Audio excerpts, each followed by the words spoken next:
Hello, hello, this is Kevin Resilient ME, back with the crazy and disco Elysium. We last left off a bit drunk and in the office of the harbor master, the union boss, Mr. Eclair. You see what the writers did there? It's another thing where just now realizing on a third playthrough, second recorded. Eclair. Yeah, it's a fat joke. Yeah. It's setting the tone for something. I don't know. Maybe it's not. Let's get on with it.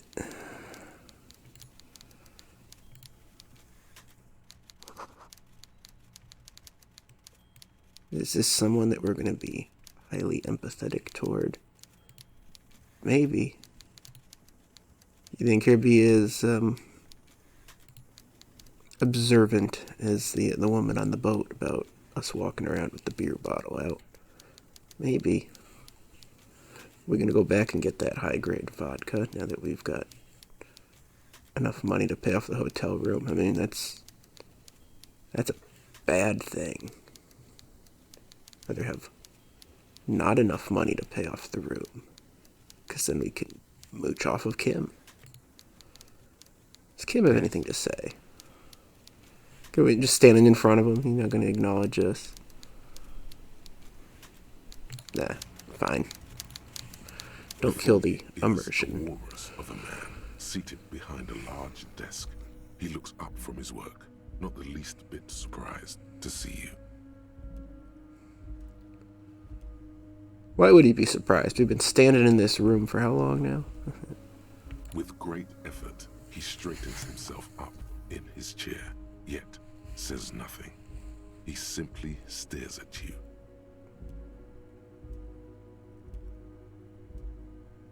Why do I feel like this is different dialogue than I've seen before?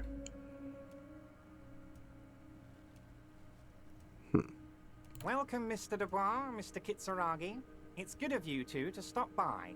Please, have a seat. I'm Everard Clare, head of the Debarders Union here in Martinez. I'd offer you my hand, but unfortunately my health prevents me from getting up. You understand? Unfortunately, I do understand. You go ahead, detective. Check my channel description if you'd like to understand, too. Whatever he has in store for you, it can't be good, he thinks. I'll do my best. Forget about that. What's with this Dubois stuff? You're getting some seriously bad vibes from that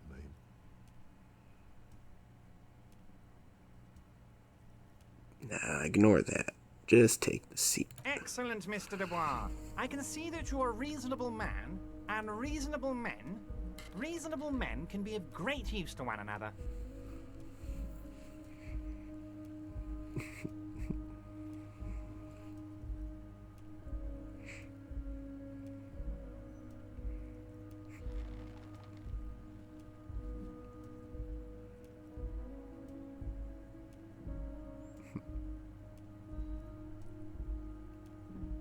So tell me, how can the head of the Debarders Union help a representative of the Revachol Citizens Militia today?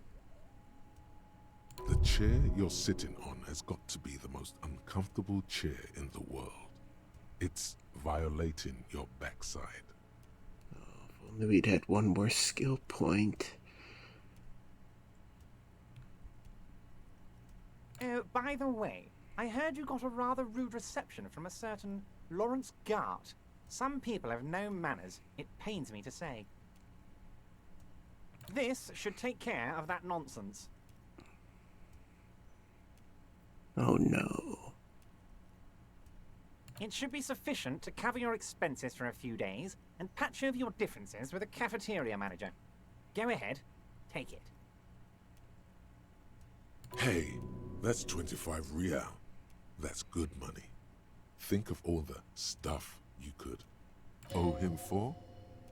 This is a trap.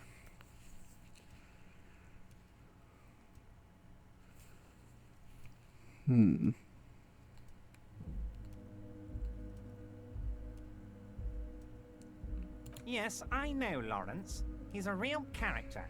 No union man in him. A real piece of work, that boy is.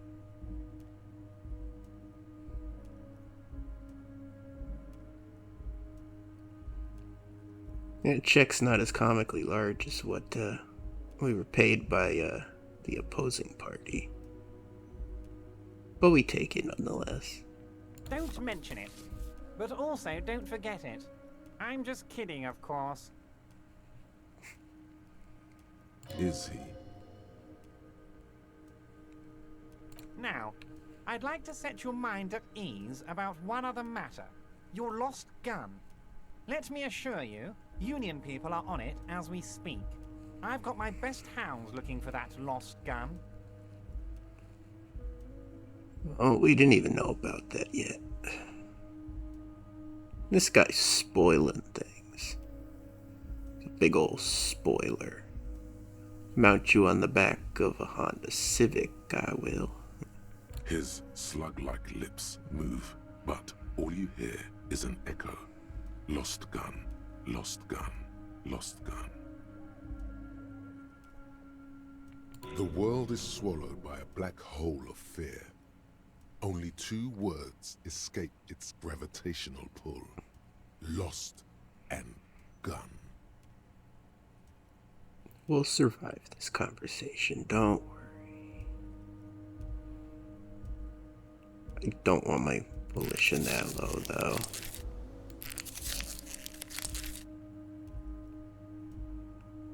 It's fine.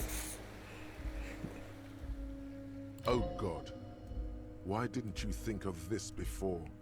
Cops have guns. Where's yours?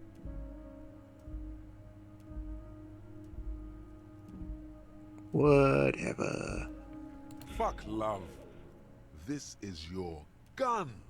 This is serious. Stop being the voice of reason. Are you all right, Harry? You seem anxious. Don't be. Everything's going to be all right. It's not like you left it loaded. You didn't lose a loaded gun. Local children aren't out there playing with it right now, pointing it into their own mouths. It's in a safe place. I just know it. I have a feeling everything's going to be all right.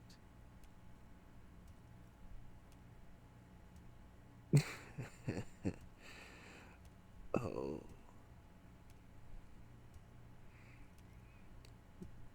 I don't think we should try this check. Officer, we will deal with this later. We don't need Mr. Clare's help with this. I wouldn't be so sure about that.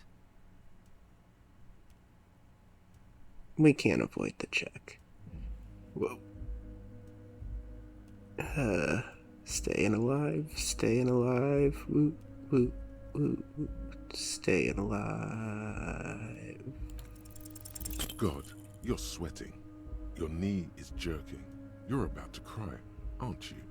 You're about to cry because you lost your gun and those children are gonna shoot themselves with it.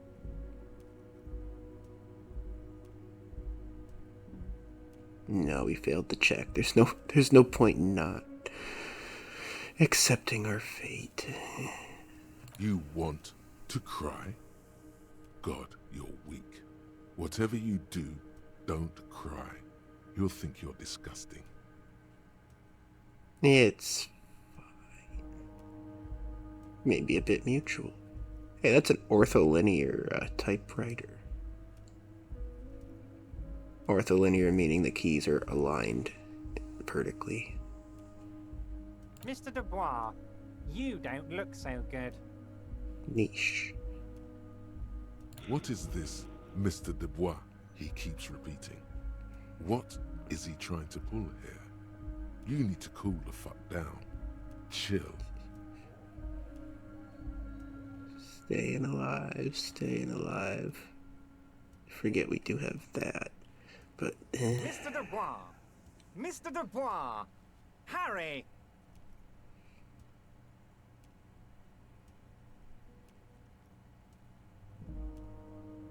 oh, While Everard is distracted by your odd behavior, the lieutenant's eyes are mapping everything around you. The folder, desk, papers on the wall. Mr. Dubois, are you okay? Can I get you a glass of water or something? Are you having some kind of medical emergency?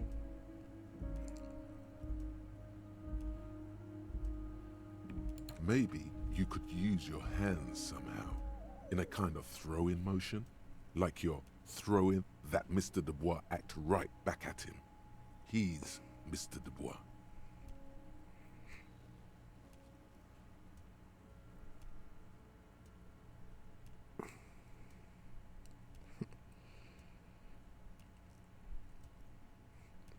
this seems like that's gonna lose me more health.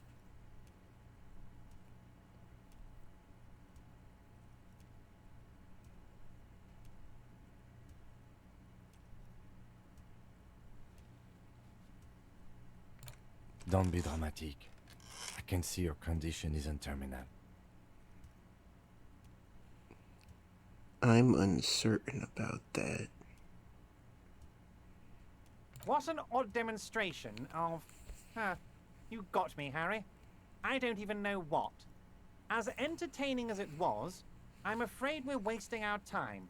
And I'm an extremely busy man, as I'm sure you are too. Okay, enough.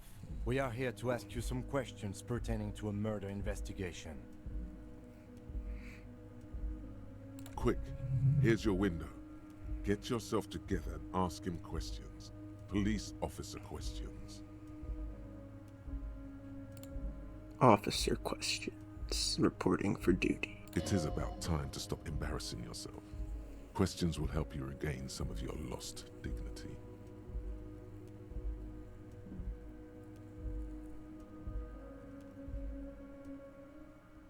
Am I going to ask? Hell, Harry. You spin-kicked my strongest man in the face. I saw it from my window. Would you ask a man like that how he got into your container yard?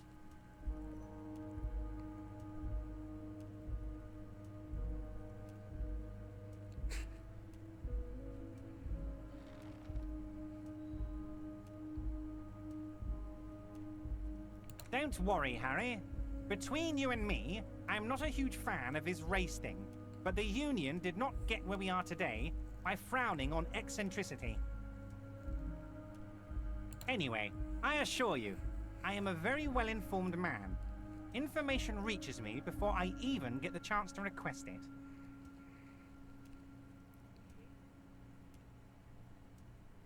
Let's be productive, maybe.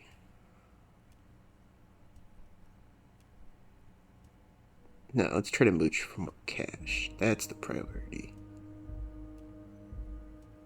Did that check even get cashed? Yeah. Oh, that's very nice. I haven't gotten around to her yet. I'm very, very busy, you see. I hope you're getting along. One thing I want to make very clear, Harry, is that this is not some kind of union versus corporation situation. Everyone is just pals here. Yes, we're all trying to do what's best for Martin 8. Don't feel like you shouldn't work with her just because you and I are such good friends. I'm not a jealous guy. Whoa, that's so nice of him. Suspiciously nice.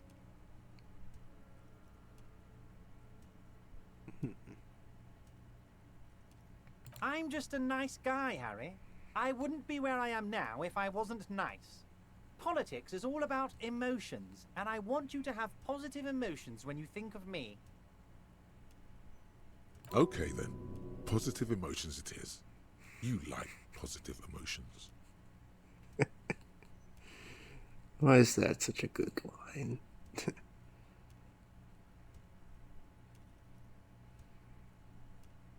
Maybe I relate to it in some way. That's one for the thinking time. If she actually wants to see me, she will find a way. Any good negotiator would. And I just don't have anything to discuss with a bad negotiator. He doesn't want to see her. It's as simple as that. Of course, Harry. Let me just assure you one more time. It's perfectly okay to share anything we discuss here with this Joyce. This is a completely transparent organization. I have no interest in what she is doing, but I myself have nothing to hide. Your business is your business, and I respect your privacy. Just remember, none of this is secret. Tell her about all of it. My brother's picture, my singing swordfish clock.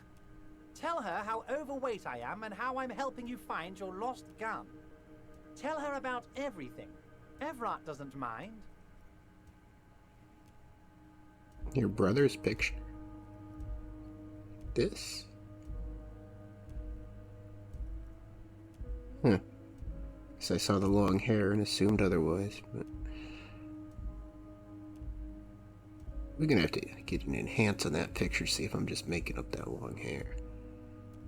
And again, long hair. Eh, whatever. I hope my cursor is visible. Is it? No, it's not, huh? Can we fix that? It's supposed to be a visible. I broke my recording. Just a second. No, it's fixed itself. Fine. Cursor's not visible. I was pointing to the picture on his desk. That's north of Harry, west of Claire. And then I highlighted Harry's hair to show that it's just as long as the hair of the picture. Alright. Now that's resolved. Oh, of course. That's your main thing here. That's why you're in Martinez. I know everything that goes on around here, and I would love to discuss it with you. I mean, it's no secret that the lynching is connected to the strike. So much to talk about. Honestly, it's been weighing on me so heavily. I understand you need to interview me. But there's a thing that's been keeping me up at night. I want to talk about the hanging. I mean, if we could just calmly talk, exchange information, we could blow this thing wide open. Yes, that sounds good. Let's do that. But I can't think straight with this thing weighing on me. You're police officers, aren't you? I have a crazy idea. You guys are basically door-opening machines. Incredibly talented at opening doors.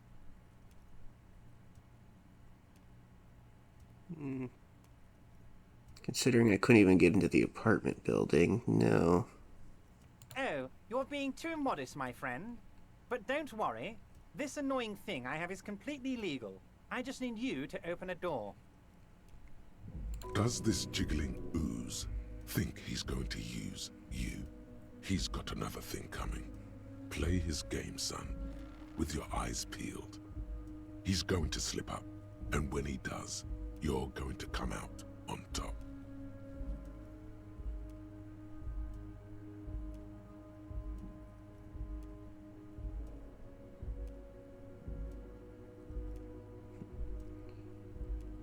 Harry, I'm a very busy man, and more importantly, I don't have that extraordinary physique you do. You look like you could run around all day. You want to send someone a message that the police are working for you. I repeat, I'm a very, very busy man, Mr. Kitsuragi, and therefore I must occasionally enlist outside help. So what will it be, Harry? Oh, no one's. It's just a weasel. A weasel lives there. Nothing for you to worry about.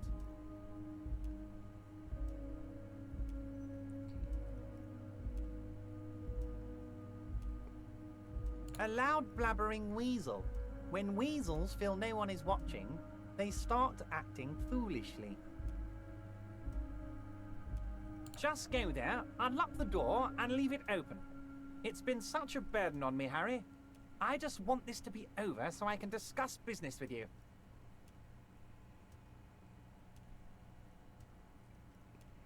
I don't actually know if there's a way, like, to finish the game without doing this. I don't think there's a way to talk to him without doing it.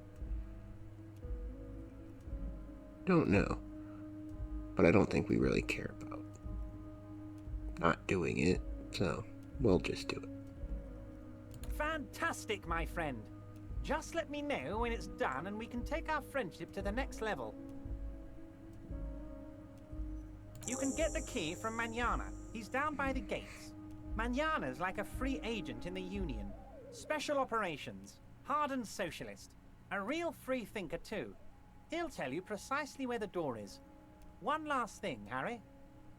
Just open the door. You don't need to go in or anything. I just want that weasel to come home and see the unlocked door.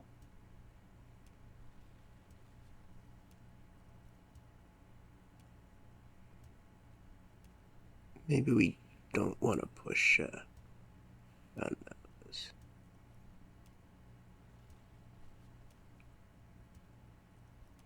Yeah, we'll do it anyway. Yes, your lost gun. My best men are on it. They're turning every stone, searching every playground, asking kids, grandmas, everyone. Your gun will be found, Harry. Let me assure you of that. It's just a matter of time and effort.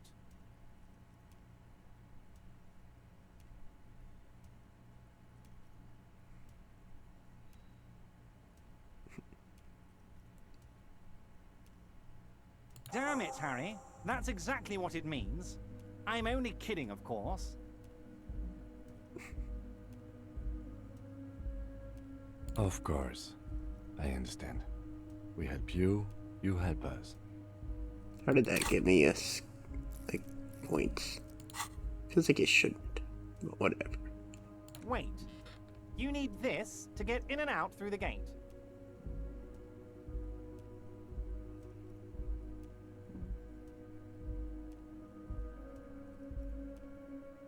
Here, you're one of us now. A real red and white Union man. Take care, Harry. Where's my money?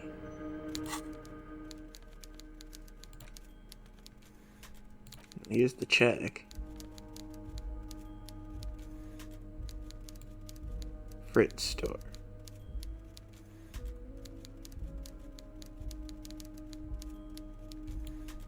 Uh-oh. Well, that's not very nice. And it doesn't cover all the rent. What a rip-off.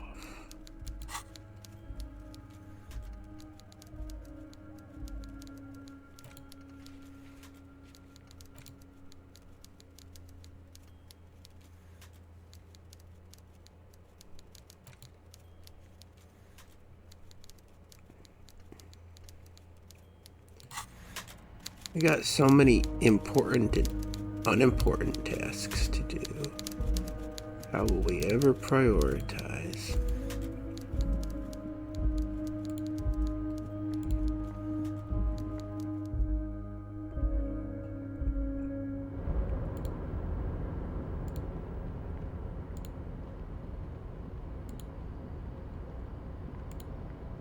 Does Kim have anything to say about the Lost Gun saga? Yes? No. It's fine. It's all fine.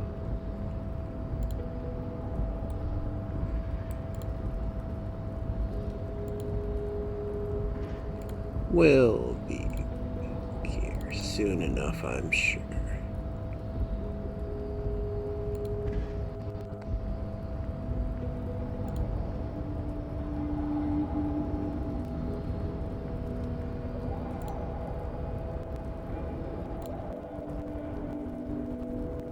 Glitchy sound.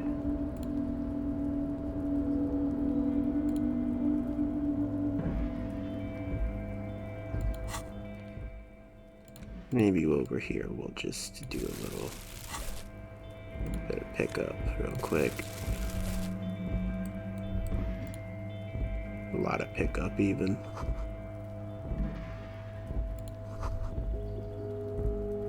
All those empty wine bottles and cigarette butts on the ground.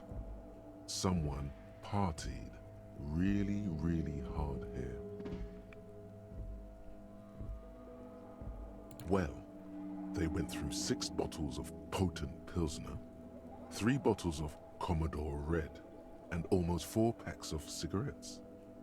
It must have been pretty hard. Well, yes, I think we can say with relative confidence that it was you.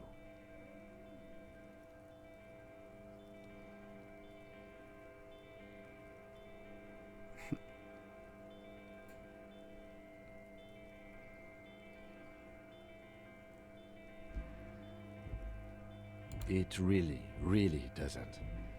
Let's turn our attention elsewhere and move on.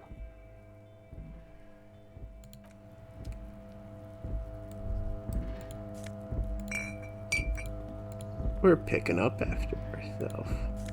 One at a time. Oh.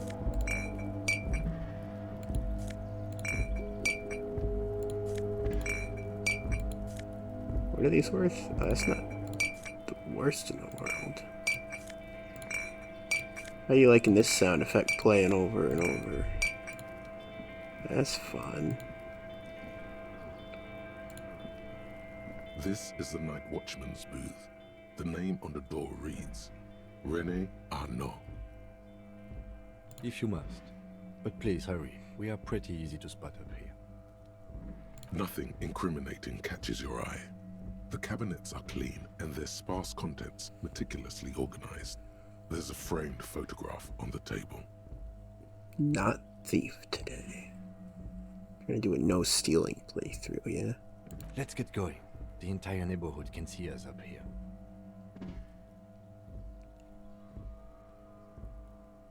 Fine.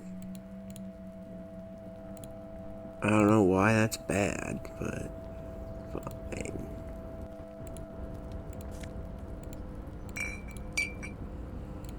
We're cleaning up litter.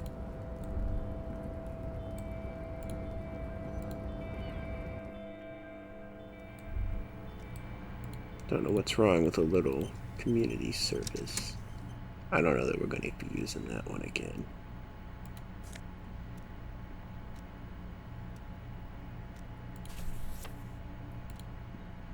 A book.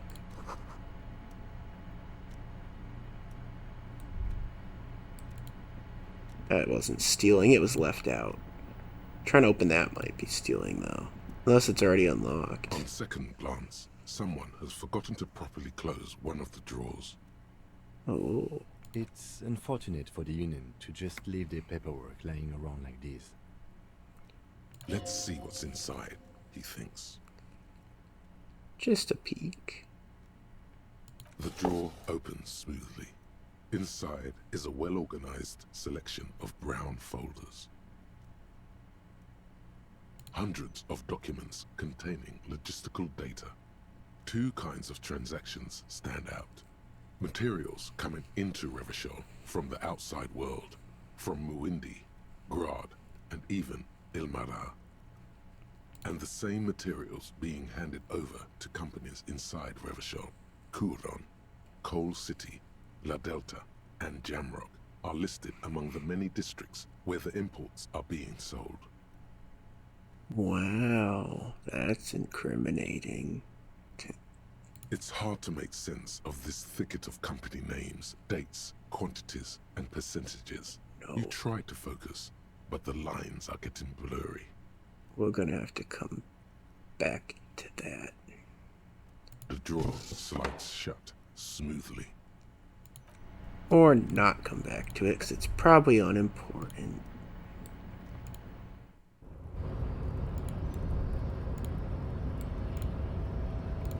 We want to fight again, Measurehead. You didn't see a quick save. Nope.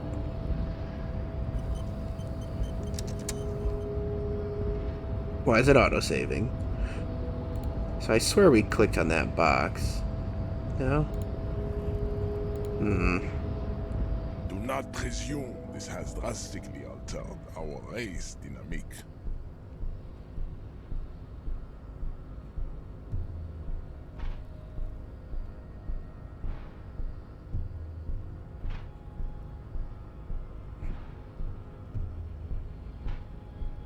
Our personal dynamic has changed. A little. He means very little. Eh.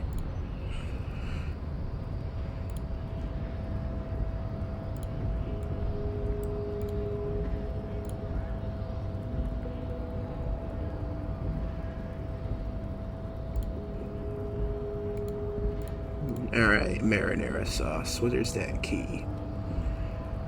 So, how'd you like our harbor?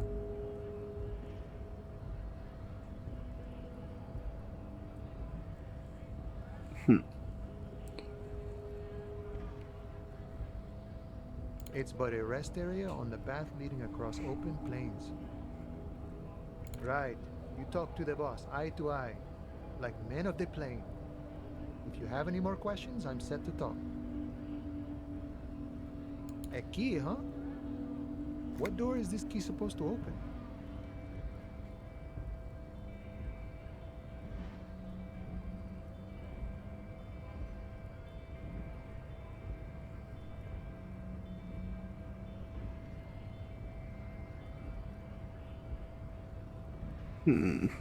Oh, say no more. I got you. I got that key right here. And let me tell you, it's mighty good of you to help us out during the strike.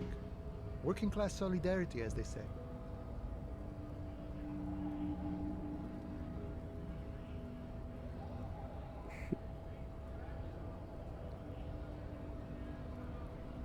Oh, so the none of the above type, are you? I get it, I get it. I like to keep my distance too. But it doesn't matter. It's a good thing you're doing. Thanks. What you're looking for is a basement door behind the greenhouse. That's behind the whirling in rags. That's all I know. Our organization is what you call compartmentalized. Means we keep out of each other's business. Okay, but where did you get the key from? The janitor gave it to me. Nice fella. We talked about life and things that really, truly matter. None of this mess we're in. This jiving and juggling. What's it for? To feed our children, I guess.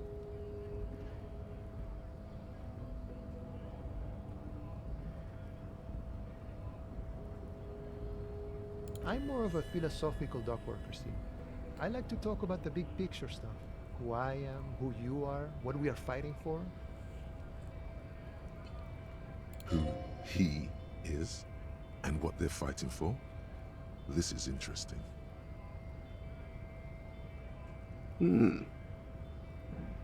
If you say so. We're negotiating our share. Aye.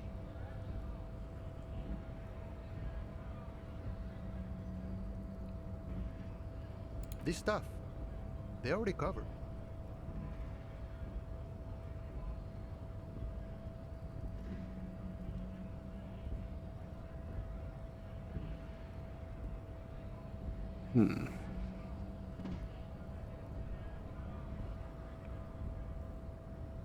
Never grateful. Were we ever grateful, we'd have nothing. You fight for every piece. All of it. However, right now we want all the harbor workers to be on the company's board, so they could take part in the decision-making process.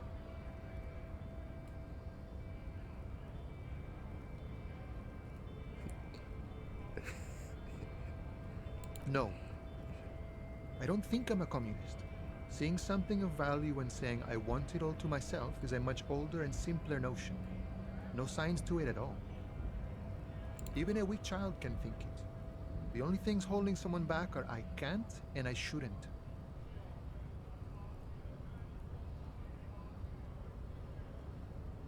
A none of the above kind of man. No harm in being that. funny. I think it's best you make up your own mind now that you've met him. In my eyes, he is a capable organizer and a decent businessman.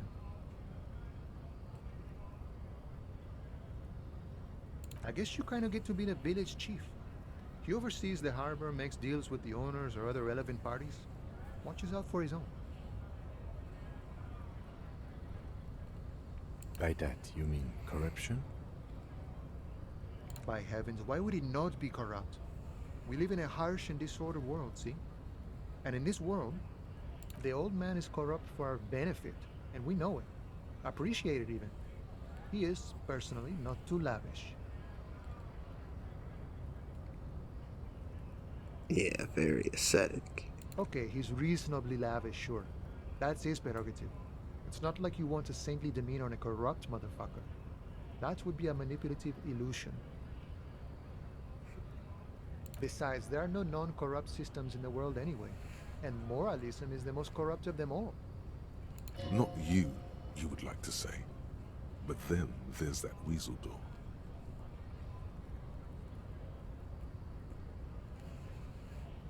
Sure, I've had the necessary free time.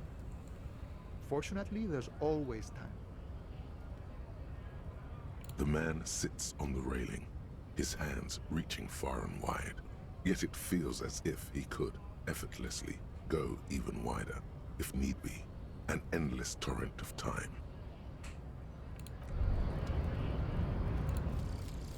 Kingdom of Conscience. The Kingdom of Conscience will be exactly as it is now. Moralists don't really have beliefs. Sometimes they stumble on one, like on a child's toy left on the carpet. The toy must be put away immediately, and the child reprimanded. Centrism isn't change, not even incremental change. It is control over yourself and the world. Exercise it. Look up at the sky, at the dark shapes of the coalition airships hanging there. Ask yourself, is there something sinister in moralism? And then answer, no. God is in his heaven. Everything is normal on earth.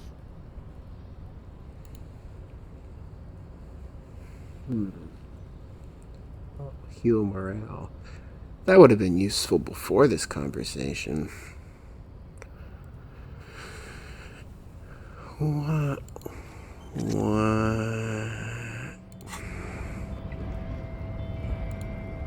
And then we would have run back to the file cabinet. Oh, it would have been so great if we'd just done things in a slightly different order.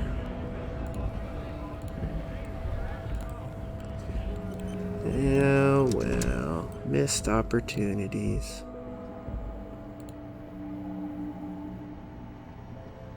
Wait, we can choose not to cash the check. Well, that's excellent. A colorful display of cigarettes and alcohol bottles. Again, I'm obliged to inform you that both alcohol and cigarettes damage your health. We getting the fancy one. Here you go, mister. Is it literally the same thing? Yes.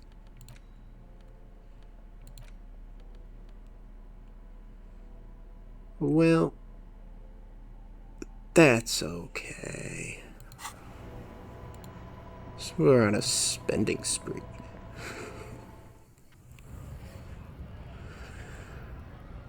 Nothing to be done about it now.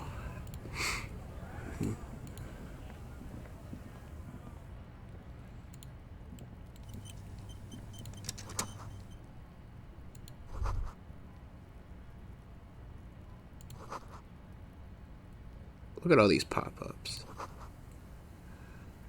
Where'd the other one go? Yeah. There it is, the lights. This guy only activates when you look at the magazines, huh? Oh, well. Let's make sure we're holding this, just in case we need it. Welcome to Rivachol.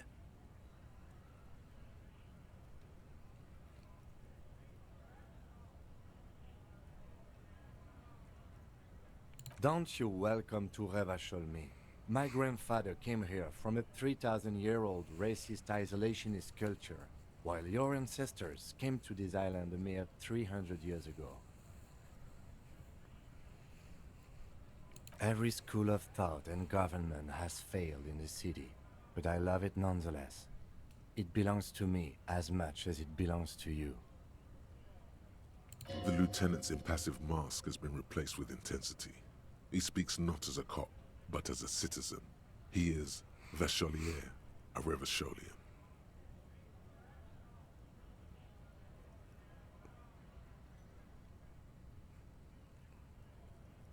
It's men like you who keep Revachol divided, making it that much harder for everyone to climb out of this post-war limbo. Oh, come on, man. I just said, welcome to Revachol. It's a lorry driver thing. I know exactly what you meant. You think my kind doesn't belong here, that I should watch myself and behave. But you see, I'm an officer of the RCM. It's actually my job to make sure you behave. I would advise you to remember that. Silence. The air between them becomes tense.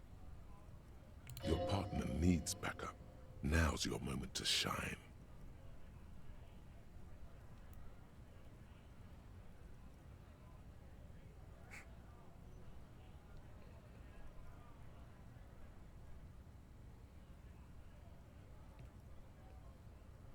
I haven't learned anything I didn't know before. The lieutenant exhales and resumes his regular calmness. You sense slight embarrassment for the outburst. Or is it pride? Impossible to tell.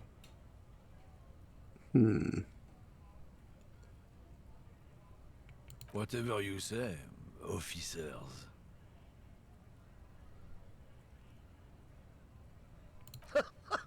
Oh man, that's great. Look at that guy go. Haven't seen anything that funny in a while. God damn. Thanks for that, but no, it's not mine. It's about biological determinism, natural law, the sorting of the races. Not the most popular topic nowadays, with the coalition in charge and all. You might want to change the topic. That is, bury your head under the sand like common sheep. Change the topic. The way he says it makes it almost sound like a threat.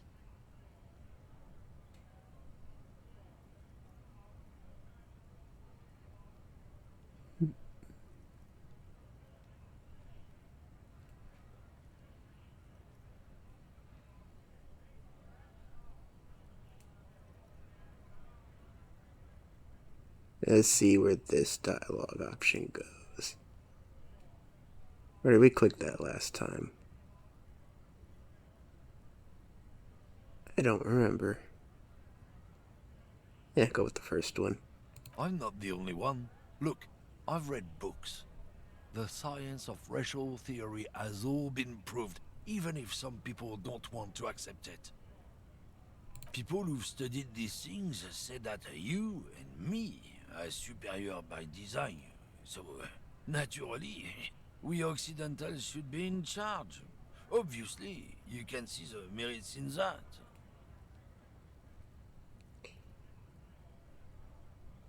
Open your eyes. Haven't you noticed something different lately? An unfortunate downturn, maybe? Huh? When members of the superior race cease to believe in their innate superiority, they stop competing for resources. The problem? The damn kips are showing a real good game lately. Same with the mosquitoes. And the other intruders species too. They're on the precipice of cultural victory.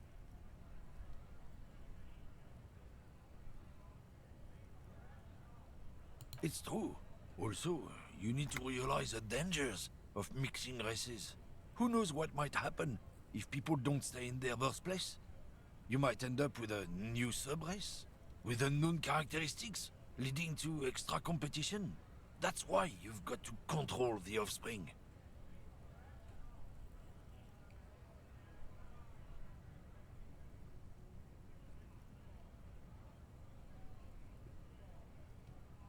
Competition. Oh, oh. Good. If we, the evening people, pull together, we can form a bulwark against these troubled times. Root out the forces that seek to undermine the well-being of our people. Lieutenant Kitsuragi's stern expression remains unchanged, but you sense he can't be happy about this turn of events. Well, that doesn't take a high level of empathy to figure out. Oh no, not too happy.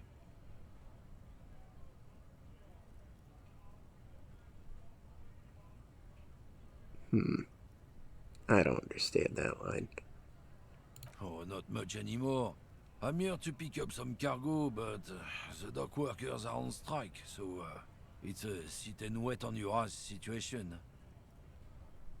Apples? Yeah, apples?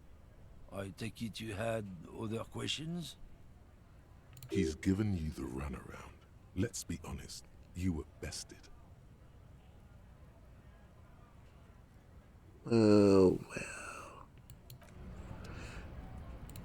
Uh-oh, Kim wants to talk. Well, let's get in front of this neon sign to make this, yeah. When you said before that you were down with racism, was it meant in earnest, or were you just trying to win his confidence? Well, now you've done it. Let's see if you can talk your way out of this one.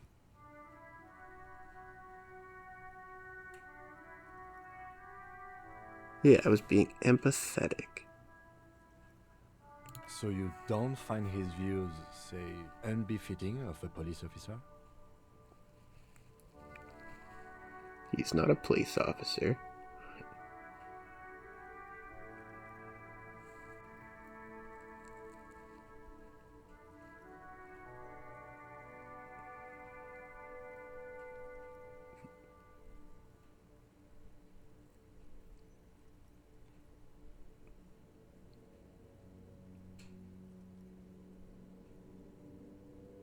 There are tens of thousands of people who grew up in Martinez and somehow managed to avoid becoming racists, who yell, "Come here, saffron picker," at passers-by.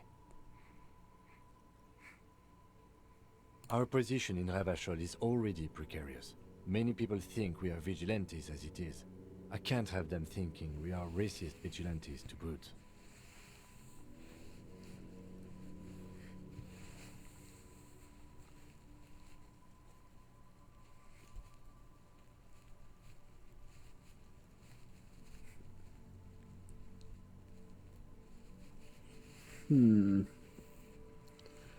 What's the funnier line here? But also what's in line with the character? Hey, I still only have one shoe.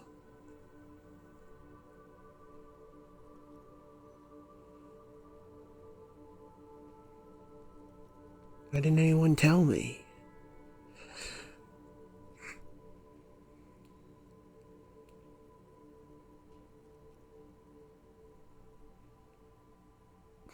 Stop right there. I know what you're going to say. Don't. Also, these attitudes are quite common in Martinez, so I expect this to happen again and again. Well, he knew what I was going to say. I didn't. I was hoping for a follow-up line. I've had this conversation enough times in my life. From now on, I'm going to stay out of it. How you choose to respond is your business. Now, let's get back to the task at hand. So I was going to say we are vigilantes.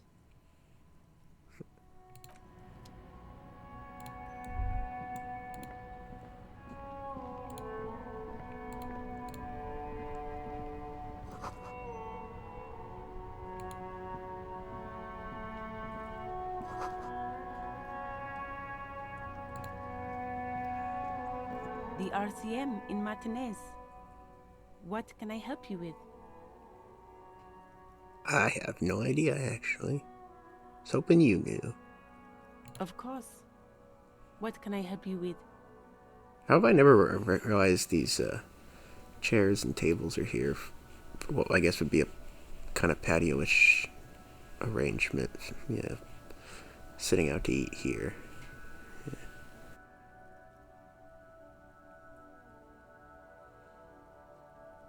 Me? I am just a gardener. I am working. I have a greenhouse in the yard there. I've been trying to get some work done. There's discomfort. She stops mid-sentence. Well, as you probably know, there's a corpse hanging from a tree there. It smells pretty bad, so I have to take breaks. Don't worry, miss. We are here to clean it up. You can get to work soon. Are we? Thank you. My head is about to explode from all the salts I've had to inhale. Of course. I won't hold you back. Her gloves. You get the feeling that you need them. You have a dead body to deal with after all. Nah. Don't have nothing to deal with. But we do need to report the missing badge and stuff. Yeah. Well, maybe it can wait. A bit low on the old volition. It's fine. It'll sort itself out. It'll report itself even. It's fine. How you doing? Have you no shame? Whining about your back every time you bring out the measuring tape. René, you're a man with a fork in a world of soup. Please, let's just try to enjoy the game, alright? Look, in his hand, going into his mouth. The sandwich. It's hauntingly beautiful. Are sandwiches a street drug? I'm trying to, but you keep breaking my concentration. You're old. I can see that. We're both old. Now stop grabbing your ass like it's a girl. These manly men are playing balls. This is a ball game. Grab a ball and play it. Don't ask questions. Shoot first. Ask questions never. We're gonna ask the question. No, you got this. There's the ball. You're the game.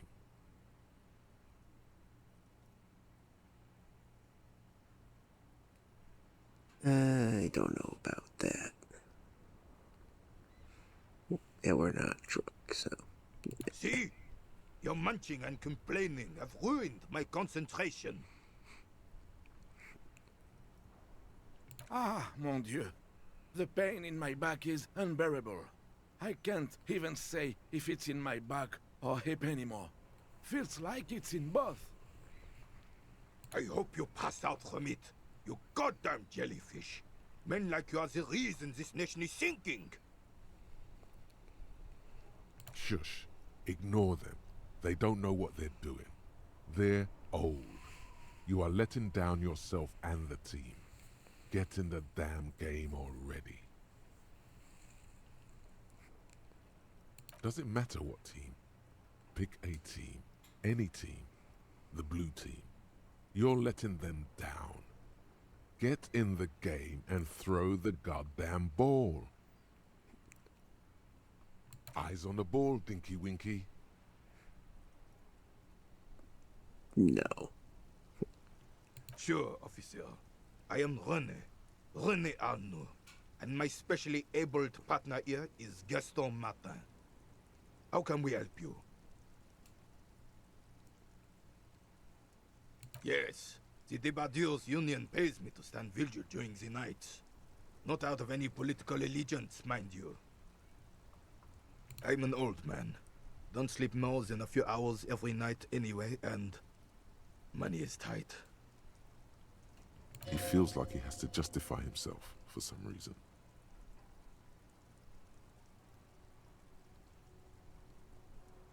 Yes, it does. Unfortunately, I wasn't working that night. Been on a 2-week leave since last Monday. It's a private matter. Nothing to do with your investigation. You see, officer, René is the kind of man who would rather die than admit he needs medical assistance or, God forbid, sick it. A real man's man is just gonna ride it out. I'm fine, goddammit. Mind your own business. It's nothing. Just got to cut back on coffee. No one. The boss has been unmanned since last Monday. There's no other guard. It's just me. No one has been guarding the container yard since last Monday. Yes. It's not actually an issue. I mean... Look, officer, the container yard doesn't actually need a guardsman. Never had one before René. Monsieur Claire had that booth built specially for him.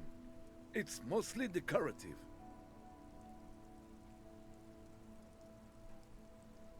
The possibility of someone being in there is enough to discourage any ill-minded individuals. Evrard created this job for René because he knows the Royal Carabiniers' pension of honor and PTSD isn't something a man can live off. A decorated Kingsman collecting tear reflects bad on the whole neighborhood. His words. Oh, do we get to heal morale?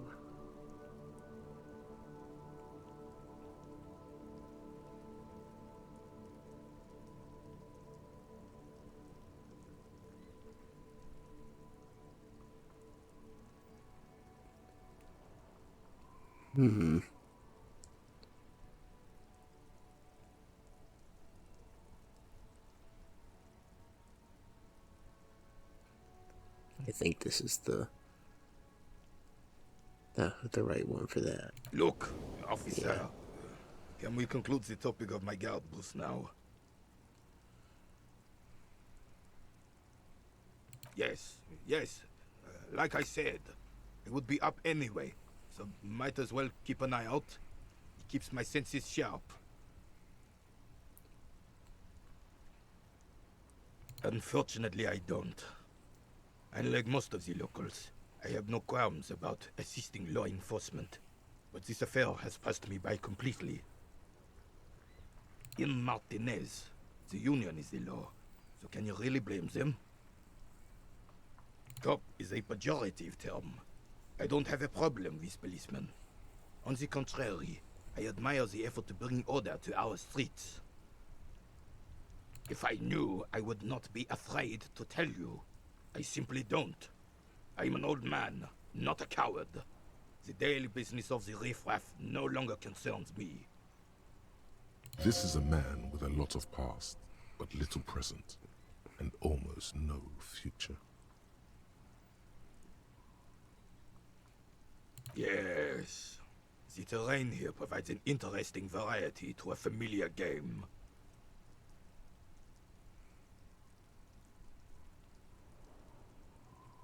No. It was left by heavy artillery fire. Heavy artillery fire, you say? That's the best kind of artillery fire. Very interesting. Why what? Because that's what happens when communards hijack your country, execute your supreme leadership, and turn your capital into a slaughterhouse. You use heavy ordnance to clean up your home. Can I get more morale out of this?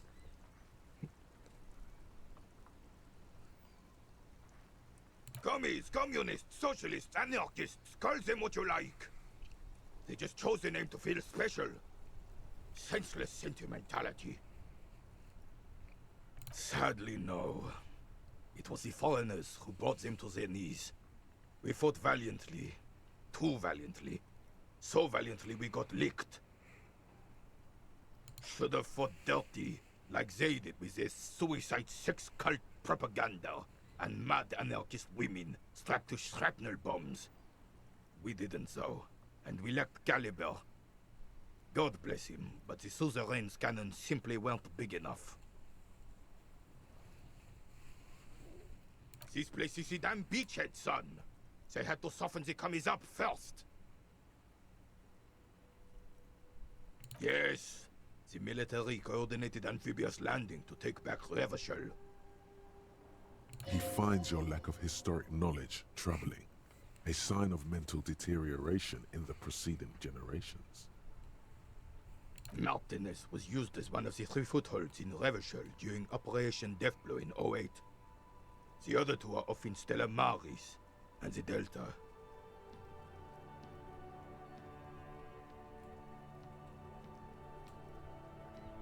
This here is Blood Ground, where Coalition boots first made landfall and cleaned those rabid dogs out.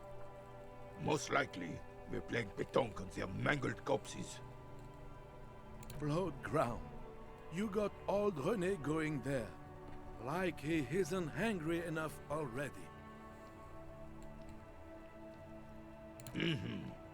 Don't get me wrong, officer.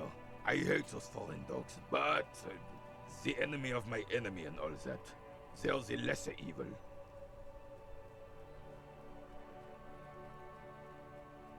Damn right, son. They laid the fire of hell on the city before they stormed it. And it worked, too. He approves of this radical approach, knows it was necessary. The rest of the city got cleaned up, but Martinez they keep as a monument. And now the Union Socialists are practically running the place. Well, it's your own damn fault. You, we, the Coalition, Revachol, whoever you want to blame, never finished the job.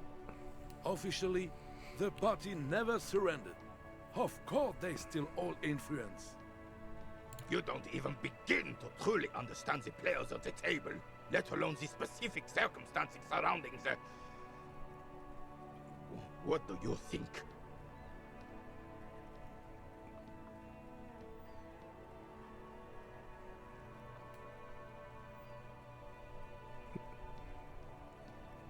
They're not. And I'm sorry it had to be them. After 8 years of fighting those hyenas, boiling cats for food and drinking piss in the mountains, I would have preferred if the Right Honorable King Guillaume returned through Revachol, or even if that damn clan Frissel had risen from the grave and led us. Sadly, that was not the case. This royal failure weighs heavily on him. Instead, all that is just, holy, and beautiful in the world was wiped away, and now it's neon signs with toothpaste ads everywhere. Foreign influence peddling garbage and stupid music on the radio. He is right, though. Billboards and advertisements are an aesthetic blight. One of the problems of the modern age that would be more significant if it wasn't for larger problems of the modern age. This is just what the commies wanted. This was their plan all along. This is what they wanted to replace the role of the suzerain with. Damn Frissel. He was the king we couldn't protect. The Carabineers failed him, and the crown. He died in the hands of the Hyperlay, in a very public execution. A true king in both blood and mind led Revachol before Frissel. He would have been better, but the damn commies drove him into exile.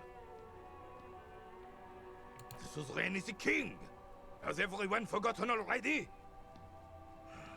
They've forgotten already. Soon, they will forget everything. Him too. Then he chooses anger over melancholy. It's no use talking to you. You were still in Daddy's balls when it happened. when we took our last stand against the filth and rode the cavalry straight into gunfire. You're not passing that check.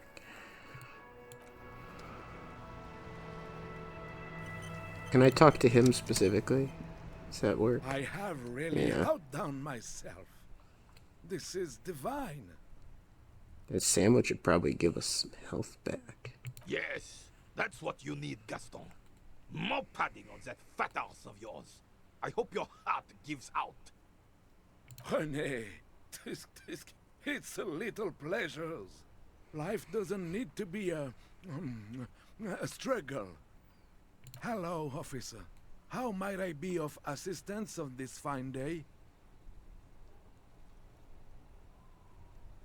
Let me think.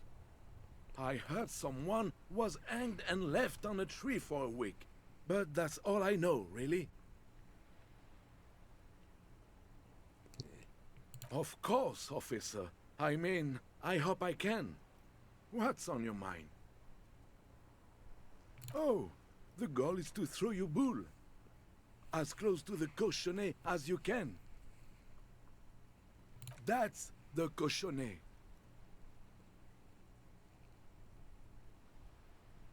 Well, first, you draw a circle about a half a meter in diameter. We made ours out of rope. Then, the order of play is determined by a coin toss. You win it. You get to throw the cochonnet. Then, the players aim to throw their bulls as close to the cochonnet as possible. They must stay in the circle and keep both feet planted. I could, but I'd rather not. I don't want to take up your time with trivial details, officer. Is he denying you information when you clearly requested it? That's it. We're blowing the lid off this man jar. You need to know things. Yes, you do. Knowledge is power. Bathe in it. Empower yourself. Trust me. Okay.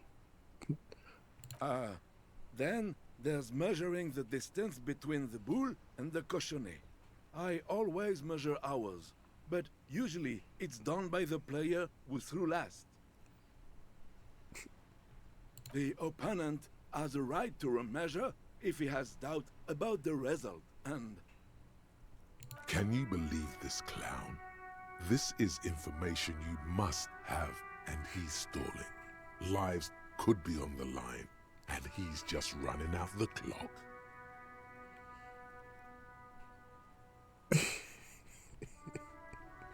But I want the sandwich. Now, fine. We're committed to it. Yes, officer. Yes.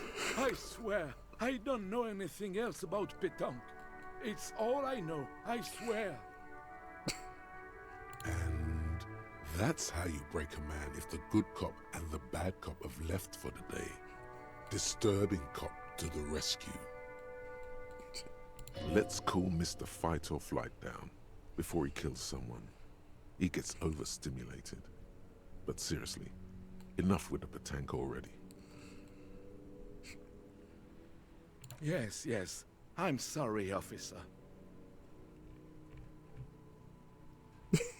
Good. Gaston finally understands the rules now. Let's see if it makes him a better pétanquista. What was that all about?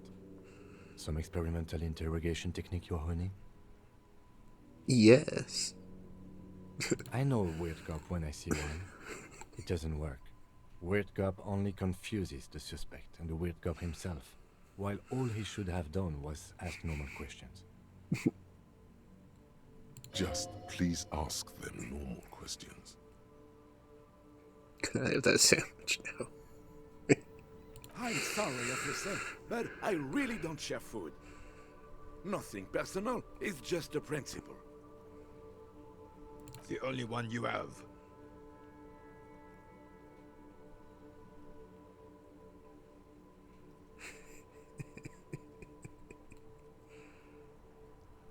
Believe me, officer, I wish I could help you, but I need this sandwich to keep my blood sugar stable. In my age, you need to pay attention to these things. Yeah, he's very quickly been unrattled, so now we gotta re-rattle. You can barely hear him.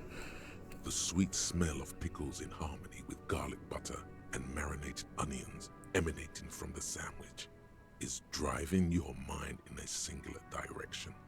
It must be yours. Fuck off!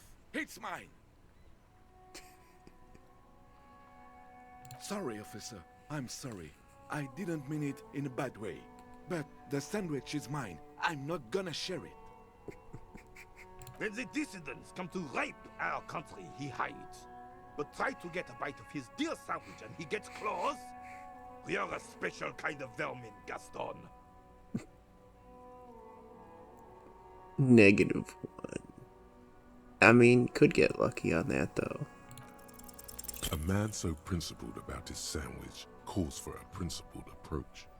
Time to get political.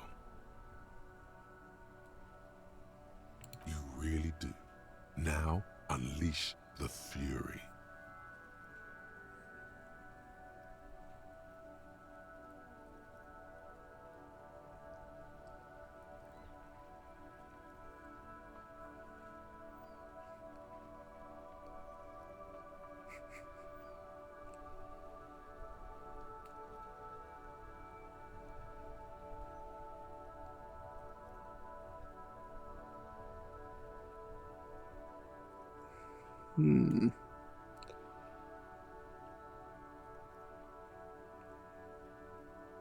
What?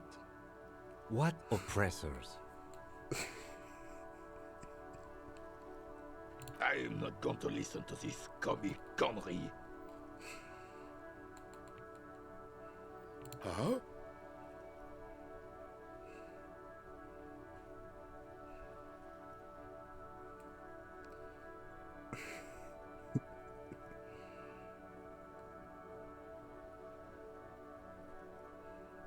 Yes, officer. Oh. I really don't understand how my sandwich could...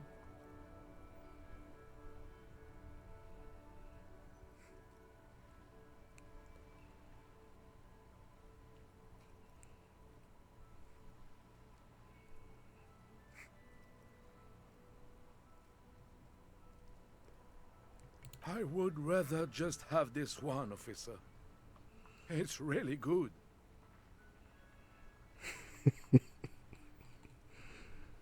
Minimalist sandwich. About this one. That sounds horrible. You really don't know your way around the kitchen, officer. Food and politics don't mix.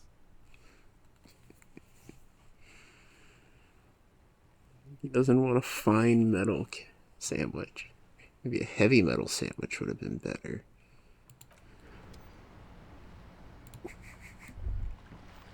I'm waiting for that achievement to hit about pissing off Kim as much as humanly possible. I do not know how we've avoided it.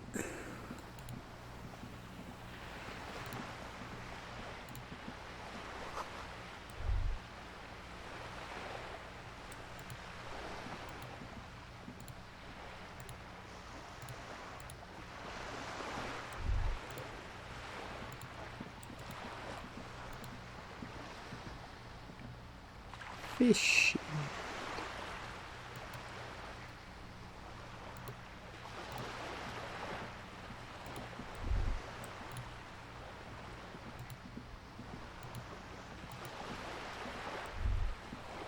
There's not that much down here.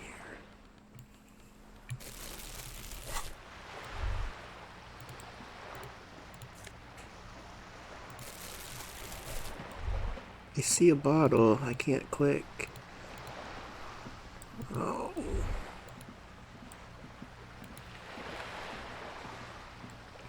We gotta find a way to spend some more money. We aren't gonna be able to mooch so well no more.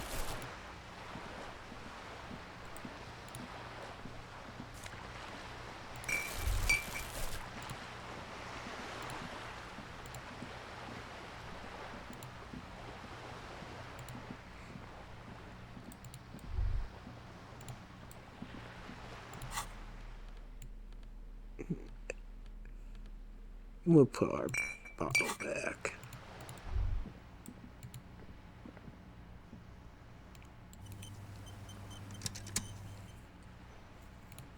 Yeah, we just go into the shop for now. Gotta get him before closing time.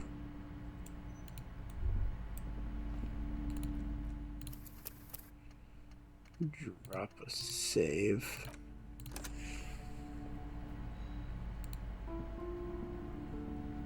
Welcome to Crime, Romance, and Biographies of Famous People. My name is Plaisance. Be welcome, and please take responsibility for the energy you bring into this space. A golden pendant hangs around the woman's neck, in the shape of what looks like a tiny fish head trapped in amber.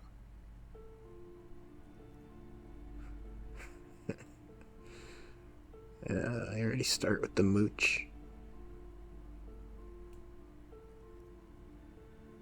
But that's interesting too.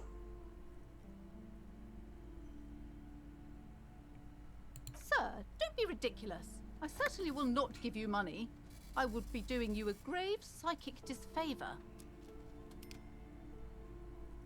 One has to earn one's success, even if one is a police officer. Handouts are nothing but manipulation. All they do is make you dependent. What is this insolence? She misunderstood.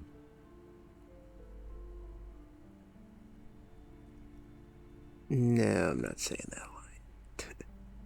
Of course, no one puts words in your mouth.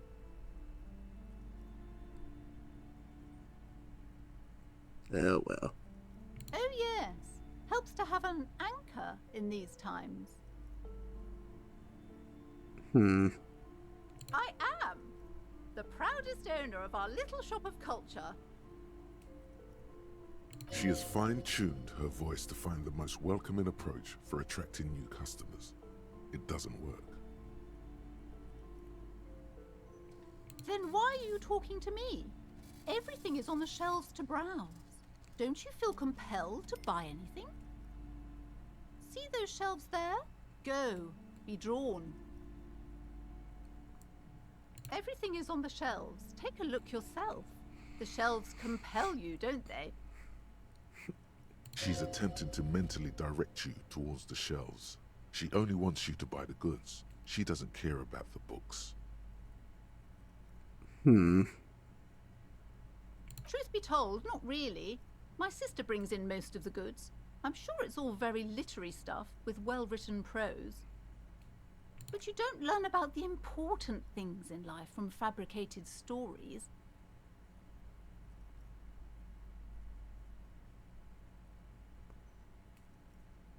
Well, this new disco lore just dropped.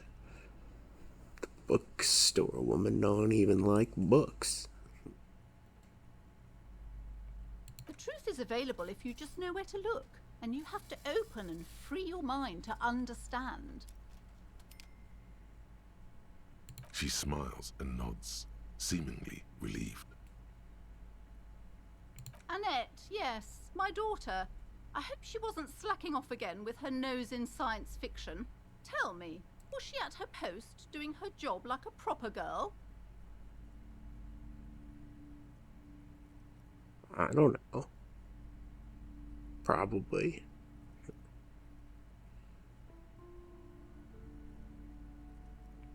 And what else can I do for you?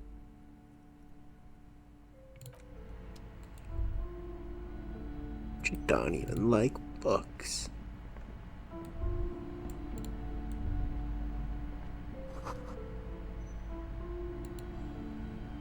It's a tragedy. Tragedy. Tragedy. Man, Bee Gees came on when I was playing American Truck Sim a couple years ago, and those songs still haven't left my head. What is it about disco that just keeps you coming back?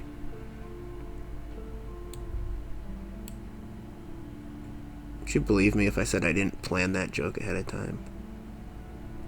Some of those things just work out. Like the jokes going to the gym. A small mountain of colorful board game boxes. There are numerous types of games for all ages. A lot of shelf space seems to be taken up by Wirral-related merchandise.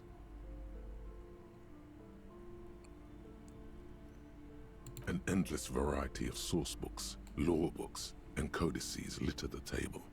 The topmost book is titled Welkin Compendium, 2nd edition. There's also a large hardbound tome with intricate cover art, The Hunters of Katawak, Boreal Creature Compendium, and a Pick Your Path adventure game book titled Tales of Wirral, Cavern of Velkrag.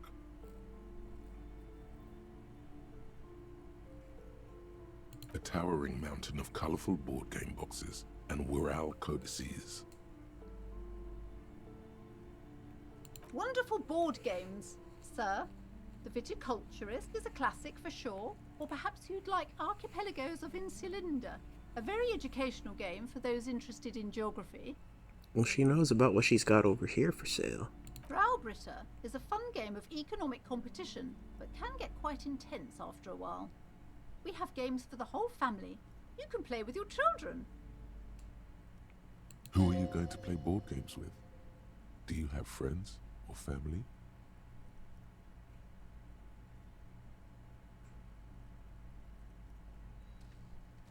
Are you actually friends, or just colleagues thrown together by circumstance?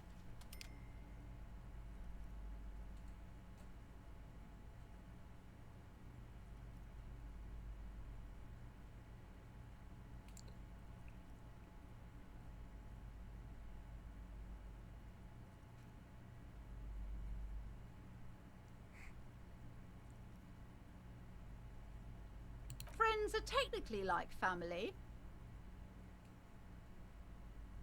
For playing with friends, I'd recommend Suzerainty. It's a civilization building game where you build a civilization, then set off to brutally colonize and repress other civilizations. It'll cost 12 real. Lousy auras there. No, role-playing games are popular among those types. You know, who are into those kind of things. Personally, I don't like it. Not at all. I've heard they turn people into occult enthusiasts. That they have rituals where they try to summon entities. Highly immoral stuff. You can still buy them though. Can I though?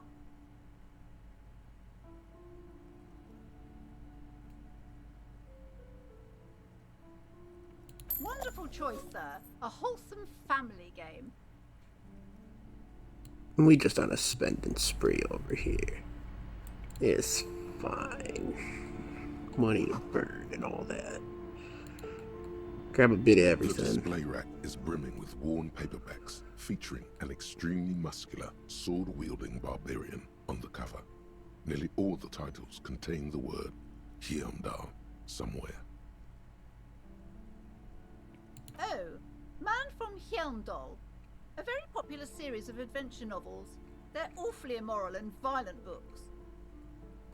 Blood and violence, scantily clad women, epic narratives, all those mystical things he encounters. They're bound to grab those with little imagination and nothing to do.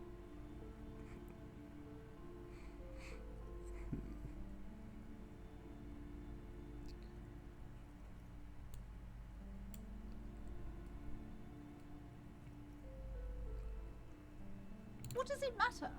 They're all the same. However, the customer is always right, they say. If you're a novice of the series, I'd recommend Hyundalaman, the man from Hyundal. It's supposed to be a good introduction to the series. Oh yes, certainly. Another good sale. Kim's just watching me spend all the money I need for that room, not saying anything. What a champ. Of course, it'll come back to bite him later. He's the one who has to deal with the consequences of my actions.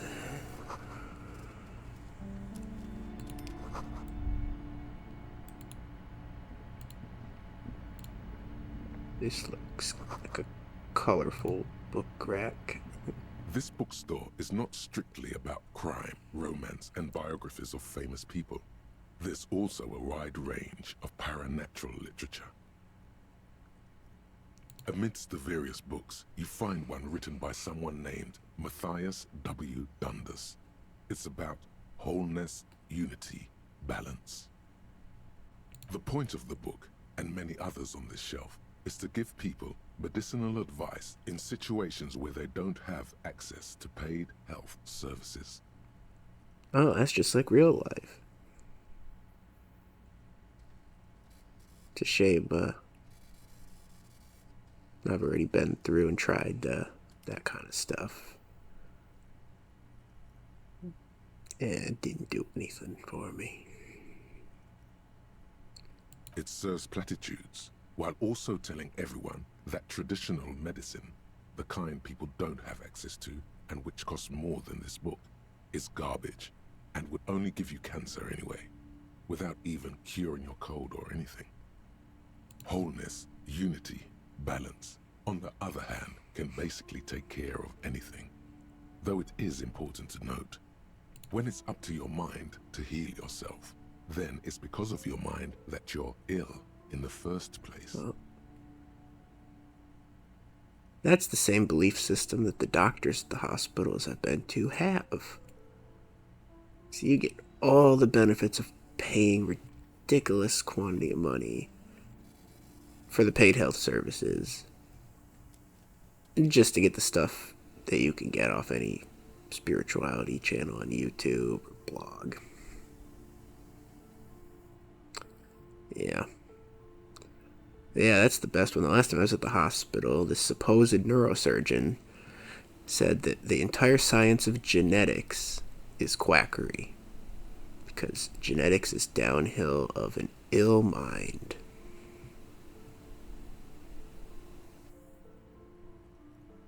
Yeah. What does it say when doctors are reading and buying into stuff that would even be fringe in the alternative health sector? 'Cause don't get me wrong, there's stuff in alternative health that's just ahead of its time as standard health. But then there's the deep quack. And that sucks in real doctors, supposedly real doctors. I mean, they might need to double check on their diplomas if they're actually, let's say, laminated properly, or standard printer paper. Yeah. Anyway. The book features chapters on topics such as how to find magnesium. It even lists plants you can harvest magnesium from. How to continue drinking if you're an alcoholic who has destroyed his liver. And oh, well, surely we can buy this one. there's even a chapter on the ancient Seraïs tradition of using duck gallbladder preservatives to treat and prevent sexually transmitted diseases. Pre and post factum apply. Nothing worth buying. Oh no, that's worth buying. Is this a quack joke? Quackery. Oh. It's a joke. It's not blatant if you aren't having a discussion on the dialogue of the game. Which means it could be a coincidence. I don't know. Not like I got one of the game writers here to confirm or deny, or that they'd remember every little joke they've put in the lines. This is just mundane garbage. What's even paranatural about this?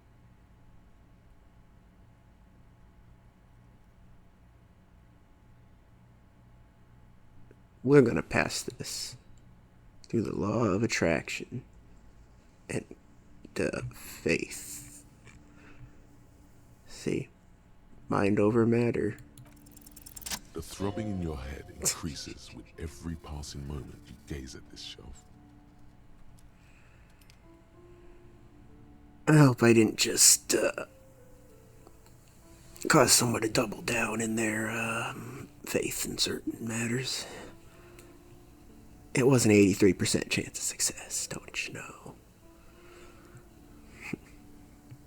Suddenly, as if out of nowhere, a small green book becomes apparent. The title of it reads, Medicinal Purposes of the Pearl. The book contains very little explanation on the matter. This knowledge seems to be taken for granted. The book contains descriptions of various pseudoscientific therapies, alternative medicines, and folk remedies involving the Pearl, also known as le territoire. Le territoire. For example, it recommends vigorously swatting one's naked body with a venik, or hand broom, made from the leafy twigs of a young birch tree from the near Pearl. That's actually a reference to an actual pagan tradition. Oh, am I going to remember enough of this to make, to clarify that statement accurately? Yeah.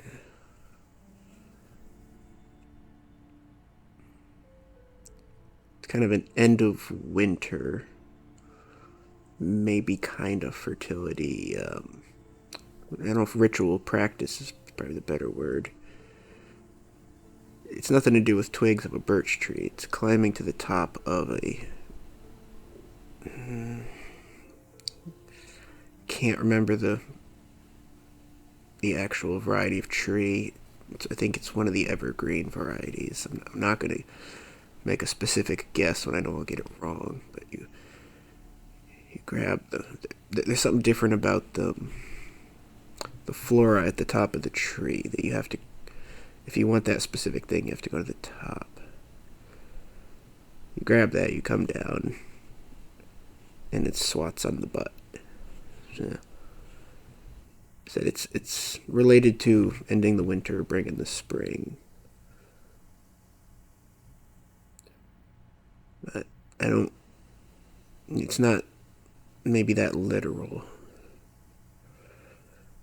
Man, trying to recycle knowledge that I picked up 8 to 12 years ago. With my broken brain. Yeah. I don't even know if I gave you enough information to search for it, if you care to read about it. And of course, all the stuff out there on pagan traditions is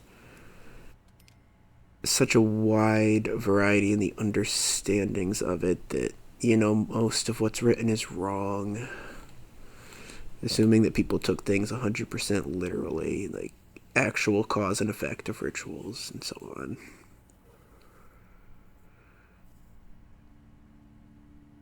It makes it difficult. You know, I mean, it's like anything else. The older the, I guess, practice being referenced, the less accurate the majority of the material on it will be. As more and more is lost. Even better if you can find someone else, preferably a large man dressed in nothing but a towel, to thrash you while you're spread naked and helpless on a cool slab. A what now?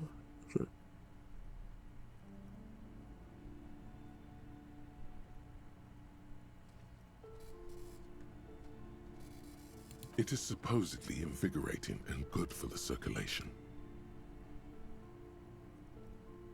Isn't anything that gets your adrenaline going supposed to be good for circulation?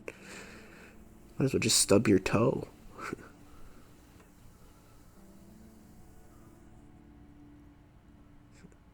It also recommends consuming distilled spirits like vodka or whiskey that have been aged in the pearl. Readers are instructed to cover these jars in a shallow hole just inside the pearl and leave them there for 30 to 60 days, depending on the potency desired. Oh, wait a minute.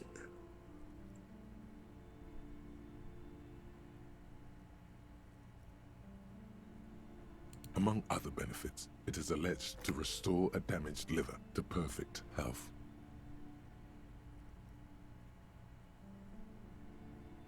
This is relevant. For general health and well-being, readers are encouraged to take regular strolls through the Pale, though a sidebar cautions readers to limit each stroll to less than an hour.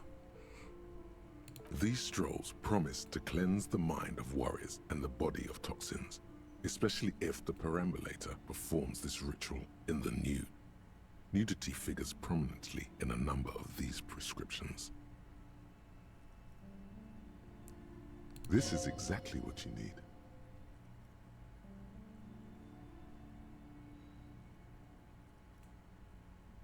I don't know. I don't want to be the party pooper, but this Pale territory sounds sort of dangerous. Maybe you shouldn't walk in it naked. We need to get to the other side of that river ASAP. There's an entire section devoted to cures for men who are struggling to perform their marital obligations.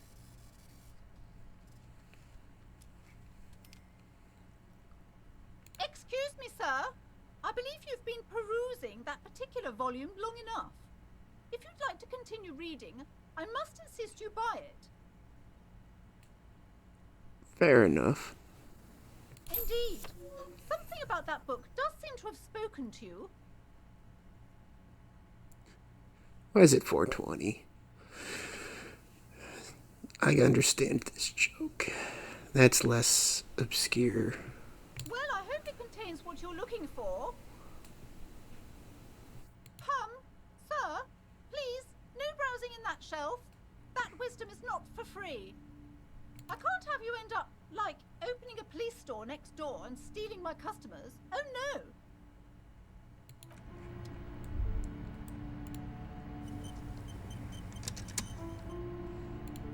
Statue shelf. What's in the statue plaque shelf? on the shelf reads, biographies of famous people. You see a large variety of names, none of which ring a bell. I would say... The Greatest Innocence. Yes, most certainly. It's an important educational tool, delving into the depths of history, religion, and their relation to innocentic power. A very influential historical figure, but surely I don't have to tell you that. You're a law officer, and law officers have at least some education. The book is also very daring. The author aims to re-examine the universal understandings of the innocentic system, creating a fresh vantage point and a shift in the tired order of things. Certainly, it's prudent for a person to have at least an elementary understanding of history and society. Imagine the chaos we'd be in otherwise. You feel like you should get this one. Definitely. It's important somehow. There's something personal inside. Alright. Cultural touchstone. Enjoy the read. Browsing through all the books with all their names makes your head spin. None of these seem important or relevant. It's all just vapid egoism. Suddenly, a particularly odd title catches your eye. It reads, High-Speed Love, the tragic true love story of Jacob Irv and Alfie Delatraz, by one Cecilia Averbrook. High-Speed Love chronicles the romance between two of the finest tip-top tourney racers in history. One of them is the madcap driver, Jacob Irv. His blonde mane graces the cover. Next to Irv's life story, you see a slim biography of an Occidental rock star called the Anti-Star. He's famous for shooting morphine into one of his eyeballs and cocaine into the other. Next to that, Revacholian radio personality Guillaume Bevy stands in front of a run-down drug den. He's a permanent fixture on Channel 8, reporting on real-life crime and ruining cops' days. I really must insist you buy one of the books. Reading reading them is not for free. Do still browse though, but not too long. I already did, though. She understands she has erred against the customer and immediately corrects course. Yeah. I'm sorry, I did not mean to rush you. You are browsing. Go ahead. Take your time. Time is commerce. Yeah. Don't irk the paying customer. Several maps have been attached to a bulletin board hidden inside the alcove. They're held up by small pins. The board has come loose from one corner. The maps look old and faded. Your eye catches a map of Insulinda, a map of Revachol, and a map of Martinez. It's not really a map. It's a tourist thing. A picture postcard with buildings on it, drawn from an isometric perspective. A date in the upper right corner says 48. I like isometric perspectives. Still, it's detailed. Could be pretty useful for scouting ahead. You see the jagged boxes of an industrial harbor, even the whirling in rags there. I'm sorry, officer. The map of Martinez is the only one available. The other two are not for sale anymore. And besides, you could scarcely afford them. Rude. They're quite valuable, though they might not look it. The map of Martinez is 90 cents, though. Yes, yes. Are you interested or not? Why would you steal that? Always good to be informed of your surroundings. We don't care about the other maps. It's fine. Anything on this last shelf? These shelves are overburdened with books from the same series. You see the name Dick Mullen over and over. Crime fiction is a disgrace. An asinine misrepresentation of the physical attributes of the arduous everyday work of actual police officers. These books greatly overstate the excitement of police work, glossing over how long it takes to actually follow up on leads and eliminate dead ends. What's more, they completely ignore the psychological hardships of year after year coming into contact with people during the worst days of their lives. It ignores the psychological, but that's what Mr. Empathy's into. Not a single mention of all the stress this work creates upon the officer's family. Detective fiction just doesn't tell the truth at all. Now, would you like a list of all the books found on the shelf? No. Shelves filled to the brim with crime novels featuring the supposedly stalwart Vespertine detective, Dick Mullen. We're not into that. Give that a pass. You got anything to say with all the money I've spent here, though? Hello again, esteemed officer, and welcome to Crime, Romance, and Biographies of Famous People. What does this jacket give us again? Continuously feeling the urge to just go without that. But I don't know. It really lets us pull off this all yellow aesthetic we got going on here with the gold glasses and the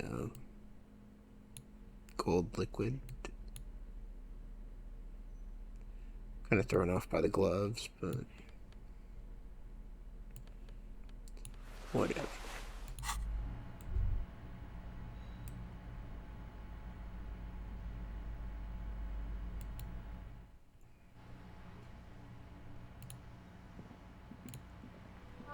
Hello, sir. Step right in. The store is open. I just walked out. Are you interested in a new and exciting book? Okay, sir. I'll try to answer any questions you have. I hope they're about books. My name is Annette, sir. My mum, her name is Plaisance. She owns the store. She's inside minding the register or organising the stock. Feel free to step in and browse our wares. I'm signalling that the store is open. Otherwise people might not know. They'd miss out on the crime, romance and biographies of famous people. A sudden gush of wind turns the pages of the books on the counters. She covers her face, smiling. But she's cold. Kind of you to offer, sir. What could you do to help her anyway? Oh, no, sir. I'm happy to help Mum by luring in customers. Besides, I have some hot juice in my vacuum bottle to keep warm. I do my studies at home at the moment. I have to help Mum keep this place running.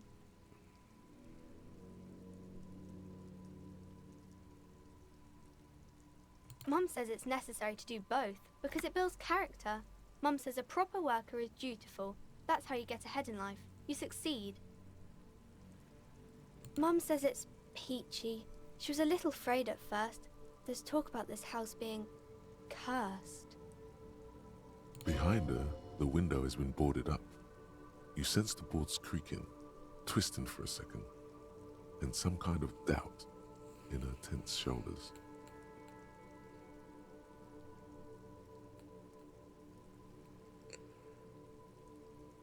Cursed in the way that makes them say that no business has ever really thrived here, sir. That they all go... I wouldn't really say it like that, but I guess so.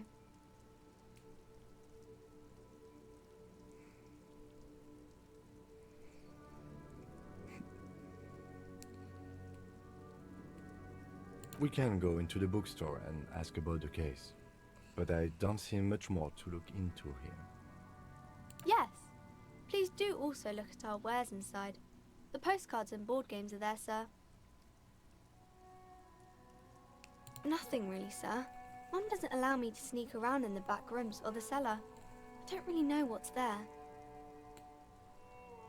It does not manifest itself in any way. It does not exist. I liked it better when we were talking about whether it's appropriate to stand out in the freezing weather. No such thing. Anything else you wanted to talk about, sir? Maybe I can tell you about some of our books instead. It's the type of book where there's a rich lady and she has to choose between the good man and the bad man. Or there could be a story about a poor lady getting a rich man. It's about man and lady business, sir.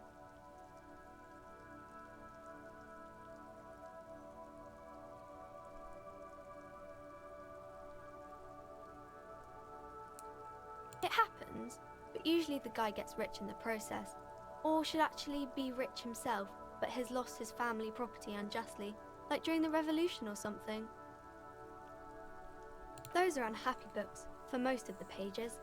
People sad about what they have lost, but then it all turns out just fine in the end. That's really not a proper romance story. That's more like everyday life. Not in romance books, sir. These are about nice and pretty people, and everyone is happy in the end. I haven't read many of those. Maybe you should ask Mum. I don't think it's a romance story if the main characters break up, though.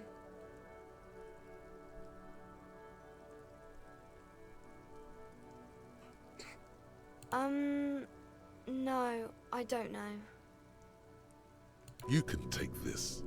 Blossom like a pain flower.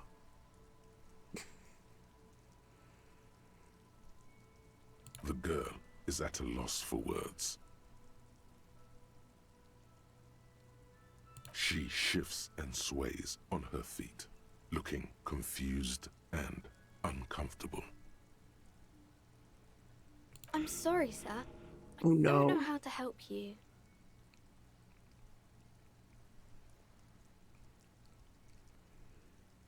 I needed that morale.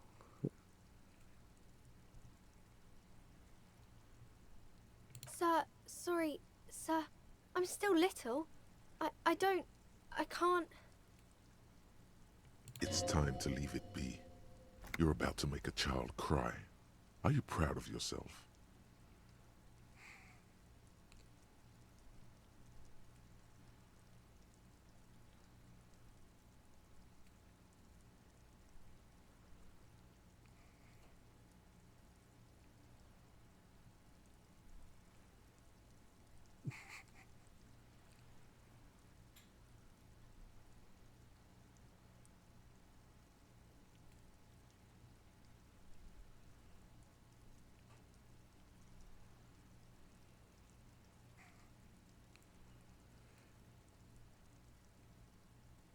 You're not really an automaton. You do know that. Yes. Yes, sir.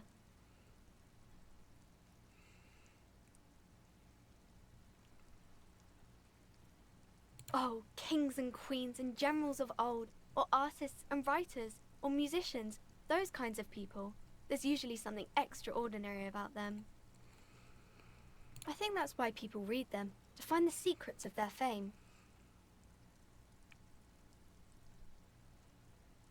I don't know about that, but I imagine life is great when you're famous.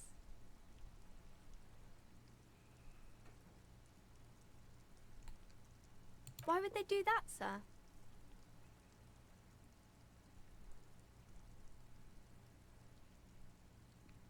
You're not that old. Maybe you'll do something really important, something that wows the world.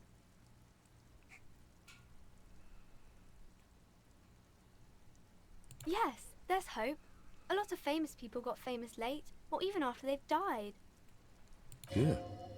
You're certainly the type who might find fame posthumously. Who knows? You might even get famous for the manner of your death.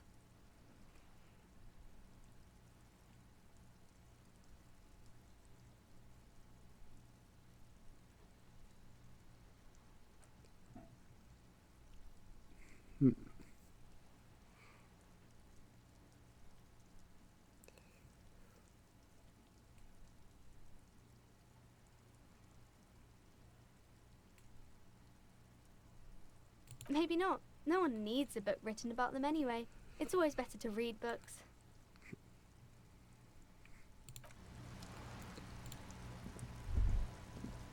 All around you, rain falls on the great city of Rivershaw. Rain drips from the eaves and floods the gutters, washing the filth away.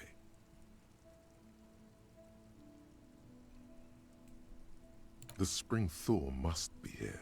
The snow is melting. Oh, no.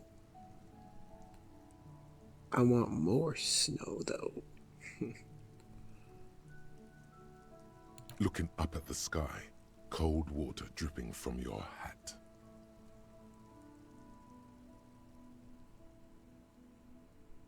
Grey sky like great battleships, clouds colliding with one another. Rain falls down on the world. Humid, your coat shields you from the rain while the city shivers around you. The rain just ended.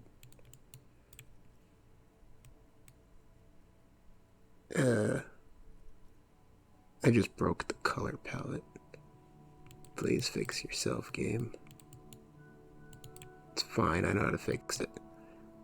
Hopefully the screen won't flash more than twice.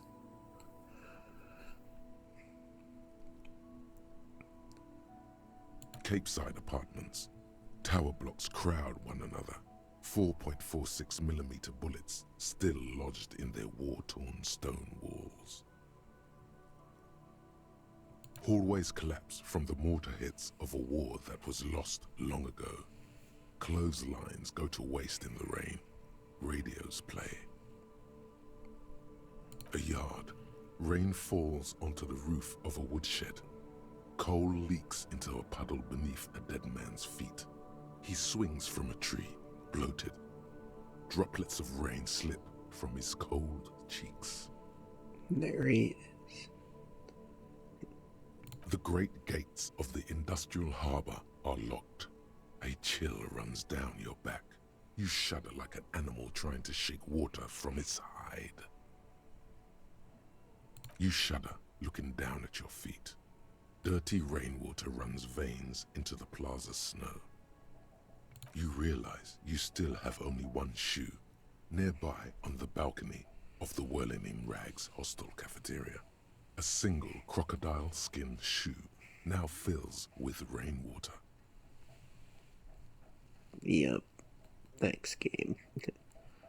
From the corner of his eye, the lieutenant gives your feet a worried glance. Rain drips from his glasses. Of course, this is a thing. Nothing escapes this game.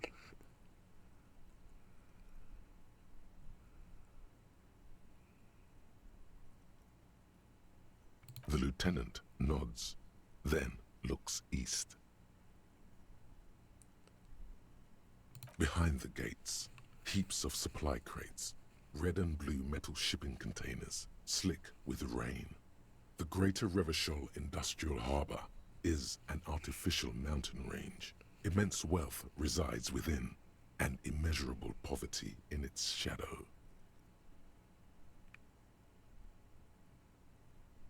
You, on the Martinez Plaza, a small dot looking up at the sky. Droplets form on your eyelashes. La Ducienne, King Dries passenger harbor. Cruise ships flanked by dock arms. Cranes watching over the mouth of the river distributary. Couronne, the lower middle class. Distributary after distributary cuts the city blocks in half. 7-story buildings trail off into the rain. So it's not open ocean on the other side of that. A silvery curtain of rain over the houses. The class divide.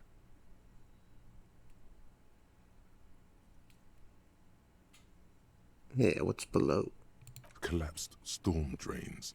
Old sewage systems flooded with rainwater. Hidden weapon caches from the Revolution. Doors leading down to Le Royaume. The catacombs to which, for 3 centuries, they delivered the blue-blooded dead. A traffic jam. Rain thrumming on the roofs of motor vehicles. Inside, drivers watch water streaming down their windshields. The statue of a king shudders. He too is cold. The canal bridge has been raised. The road ascends. A raised motorway loops above the ghetto. Beneath its concrete columns, a sea of rooftops, woodwork, and tar stretches northward. 4-story buildings as far as the rain can fall.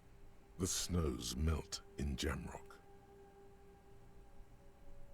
Revachol is the capital of the world. Jamrock is the capital of Revachol. Droplets form on your eyelashes. It's home.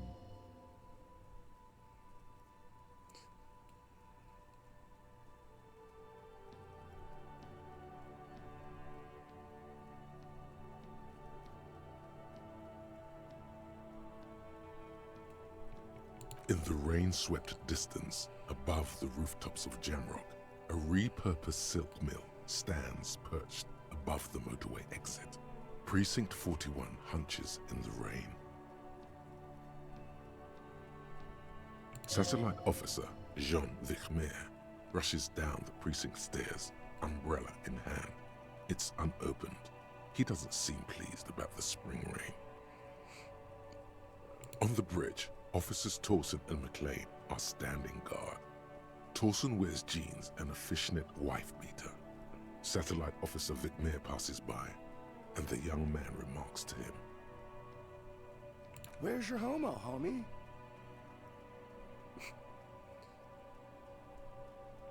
What? It's not like that. They're what is called heterosexual life partners. They have a battle-tested relationship. A brother bond, if you will. Huh? Yeah. Heterosexual life partners. Funny apery. Male-centric workplace humor. Have you seen him? Is there something wrong? No, nothing. It's just... Judith went to his place and found the Monday mail unopened. I think he's still there. You didn't drink with him over the weekend, did you? That would be irresponsible. With that animal? Never again, man. What is he, still down there? In, south of the interchange? What was it? In Martinez. He's in Martinez. Your vision blurs. You wipe your face with your hand. The rain stings your eyes, making you look up and blink. Coalition aerostatics hang like apparitions under the cloud cover. Way up there, where rain forms, rotors flutter silently. Your sight clears. Sheets of rain over the water, a flight of stairs leading into the ocean.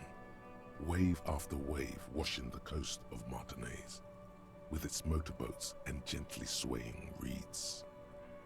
The ruins of a half-sunken sea fort crumble on an inlet beyond the Bay of Revachol. Ghosts rise into the sky.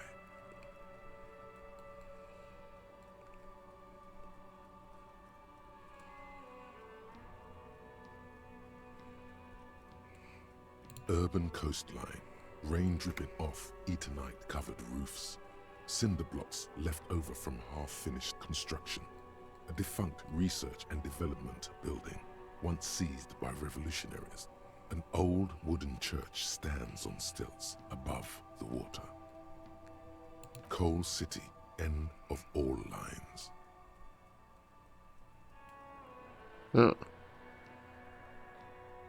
That's also not just out to open water.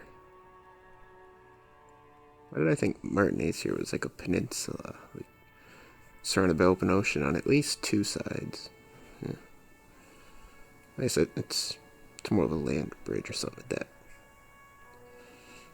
point, but I don't think it is actually in any way surrounded by ocean, just ocean access. Gulfs, is that the right word for it? The skyscrapers of La Delta, the financial district. Faint golden light seeps from the office windows. This must be a big city having districts in that many directions that seem rather built up. Will you ever go there? No, you are just one of the hundreds of thousands who watch them rise across the bay from Martinez every day. I think the last time I read this line, I assumed it was like another country. Like he was looking way across the sea. But no, the financial district, that makes it very clear it's part of the same city. Yeah. Your hair is an oily mess flecked with ash from neighboring coal plants. Smokestacks rise somewhere in the distance. This rain will not let up anytime soon. At least we are dressed for it. Let's keep moving. What do you mean the rain won't let up? It's already let up. It's just a drizzle. Let's go get that shoe.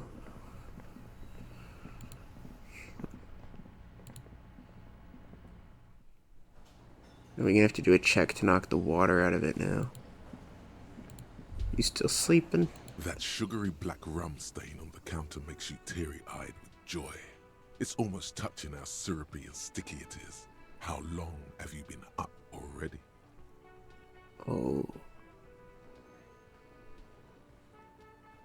Attaboy. It's coming back to him. You had your mesolimbic reward pathway worried there. Not thinking about drinking all that time. It was like you weren't yourself.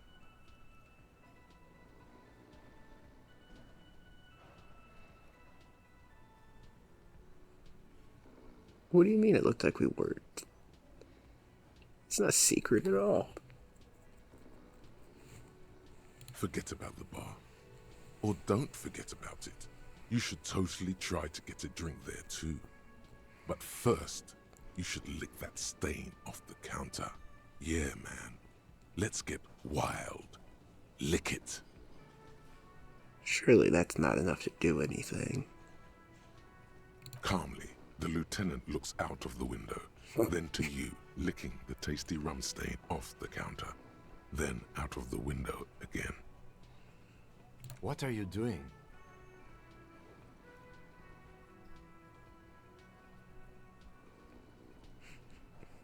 Guess he isn't ignoring it.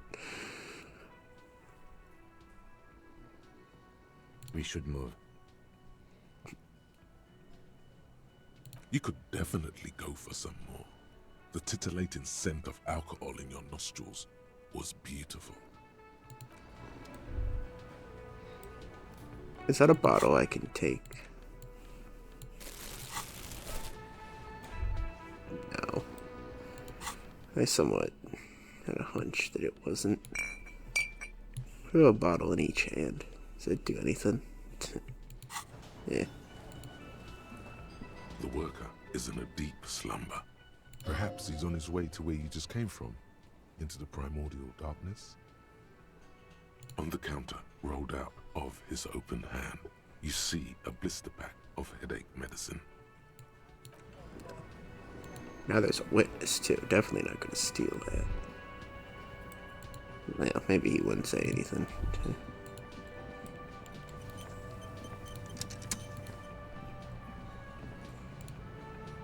Can I help you? He's not gonna say yes to that. Do I have a shaker in my hand? Is this a shaker? He sounds irritated.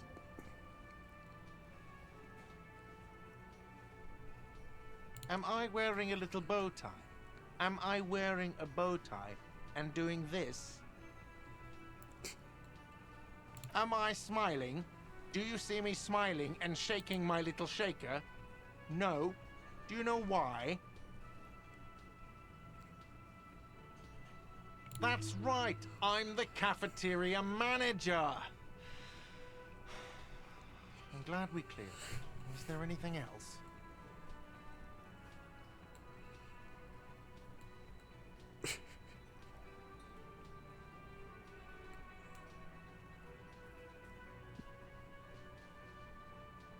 Even more reason for me not to serve you, sir. Was there anything else you needed, other than alcohol?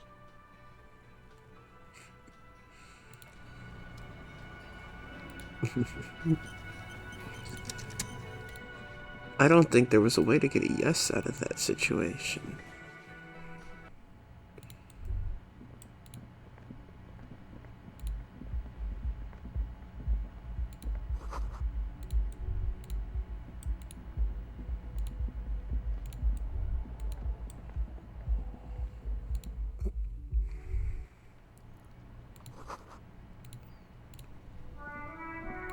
There's the shoe.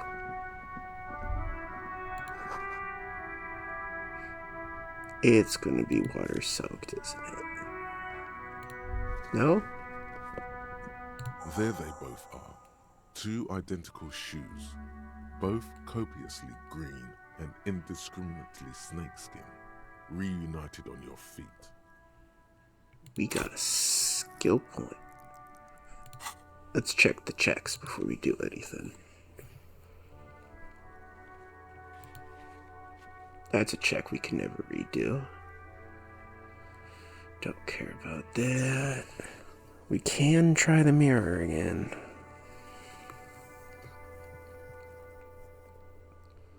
Can try this. We could try the fanning. Oh no, these are. Sorry, these are. I get it reversed. The darkened ones are the ones we cannot currently try. There's a volition check with Kim. Interesting.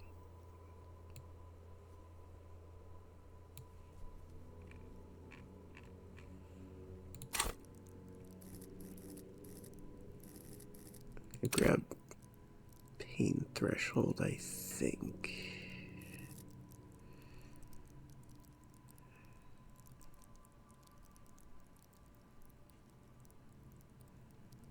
Sounds like the way to go.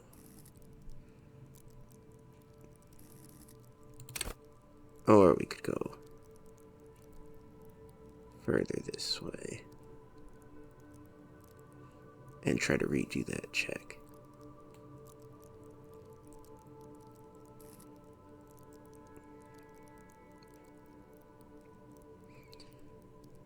I still don't think we're gonna get that but it is within the realm of possible.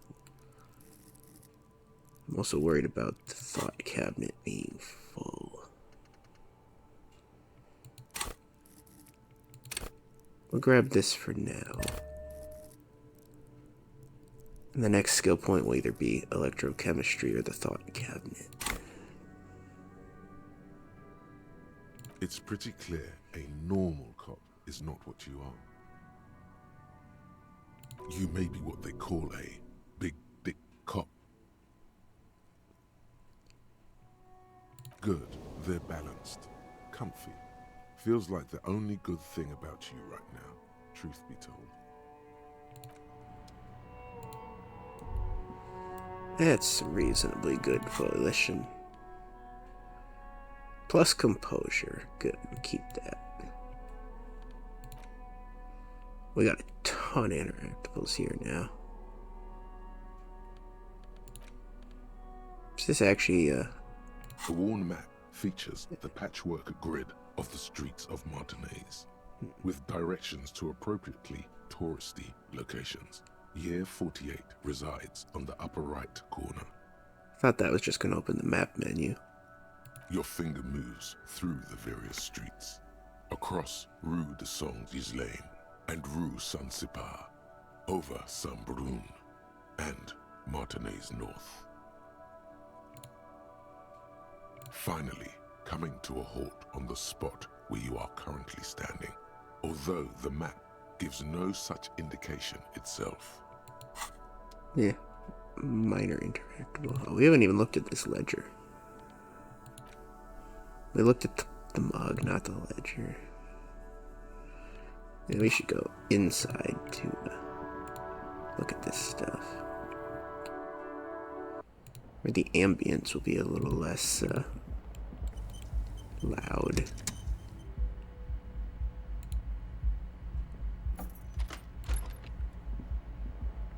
Oh, I bet we can grab that bottle.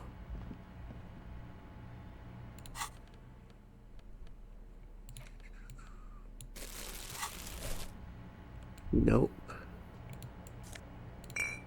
Those, yes. Really, this one's not grabbable. That one's not grabbable. There's more over here, though. Kim also tries not to look at the pile of tape viscera on the carpet, or the weird suitcase on the hat rack, or the potted plant dying in the corner. But it's all just too morbid to ignore.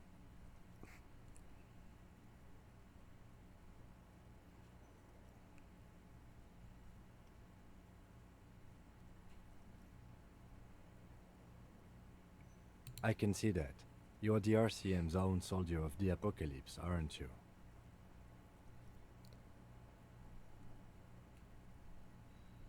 Yes. Or no?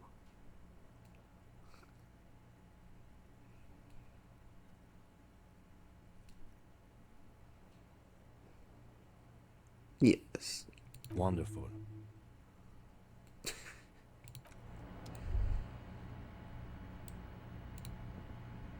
This fan has 2 chain pull switches, or has it been consigned there as punishment?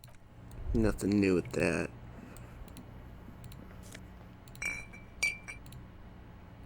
Yes? That's not what I meant to click on. Got any more of them bottles? Yes.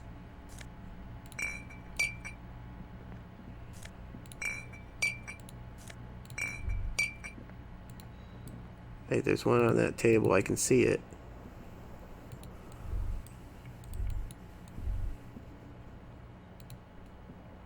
Oh, here's one.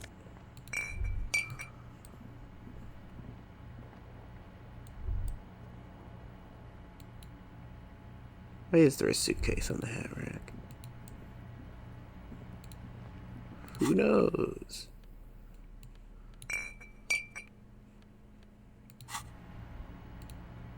A mirror hangs on the bathroom wall. In it, your face adorned with the expression. To go to places I need to look at the ledger.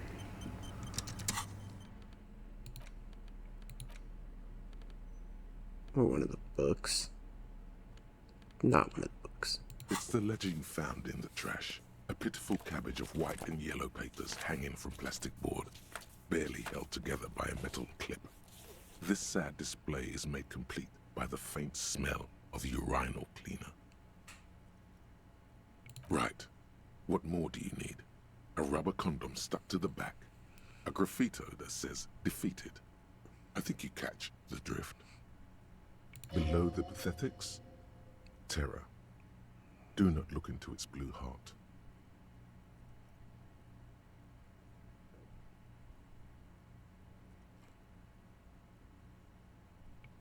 They're not exactly white. They're yellowed in patches by sunlight and alcohol, and covered in dense blue handwriting. Ink escapes into watercolor patterns, reaching its tendrils across entire pages. The paper itself is checkered, with faint red lines forming short paragraphs. Once in a while, there's a red stamp that exclaims, "Case files commit to paper." The case files themselves are plenty. You count more than 100 sodden, crumpled up, earmarked pages falling apart in your hands. They appear to be sufficiently organized and extremely dense, if mostly illegible. Work, strife, poverty, the Jamrock Quarter. These are handwritten logs of investigations dating back to January 51, this year. The exact number is hard to estimate, due to missing pages and an odd naming convention. But there are at least 20, maybe 30 cases, undertaken, not completed, mind you. Yes, it appears you employ a, shall we say, robust yet literary system. Each investigation has its case number written on the margins. Yet, still more tellingly, most are accompanied by a name. Arson, petty theft, spousal abuse. Handwritten logs on dozens of investigations date back to January 51. Stamped case files commit to paper. These are your last couple of months in Revachol, Precinct 41, Jamrock Quarter.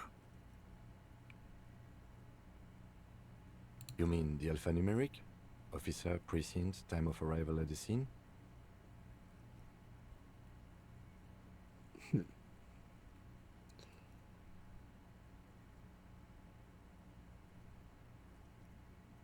Oh, you mean the titular?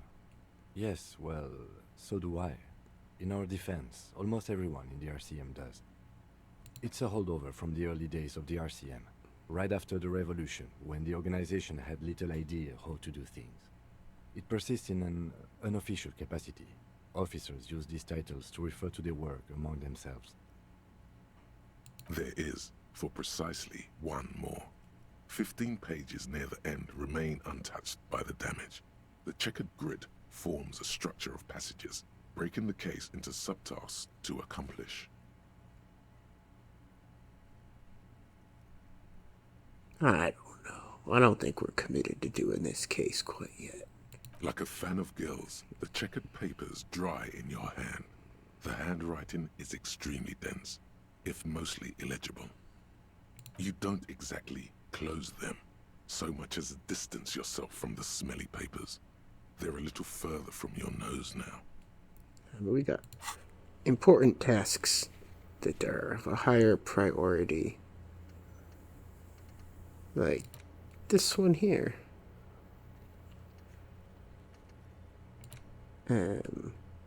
Maybe not that one. Definitely not this one. Oh. Be careful with your spending. No, I'm fine. Yeah.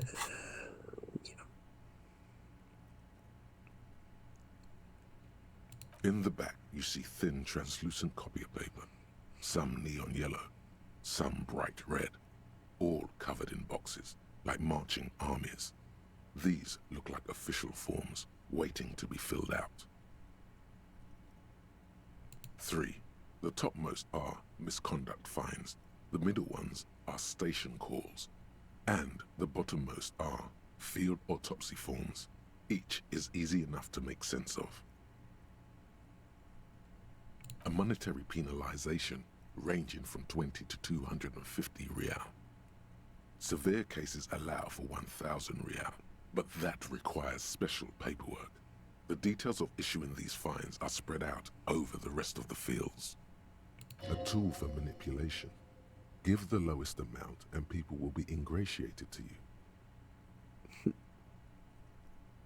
These are quite sinister in turn. They give a date and time for the person to appear at the specified precinct police station. Below the call are the criminal charges you risk by not appearing. A dozen pages of thin copy paper, bright red in color. You see the parameters of a deceased human form waiting to be filled in. Age, sex, condition of internal organs, color of the irises, predation marks, condition of sexual organs. Yes, all that remains now is to fill those forms and hand them to people. Fines for wrongdoers, interview requests for bad guys, and field autopsies to dead guys. What delicious power hid within this pathetic mess. You feel better. The rest of the stinking cellulose is much worse for wear. Being sandwiched between the board and the rest of the paperwork must have spared the fragile copier paper. It's made of dark blue plastic, hard enough to beat someone to submission with. The edges are rounded, however. The U4 size board feels thick and heavy in your hand. Light shimmers on its wet surface. On the back you see the embossed letters, RCM. Why is the color important? Blue. Bleu. The blue heart. Don't look into it.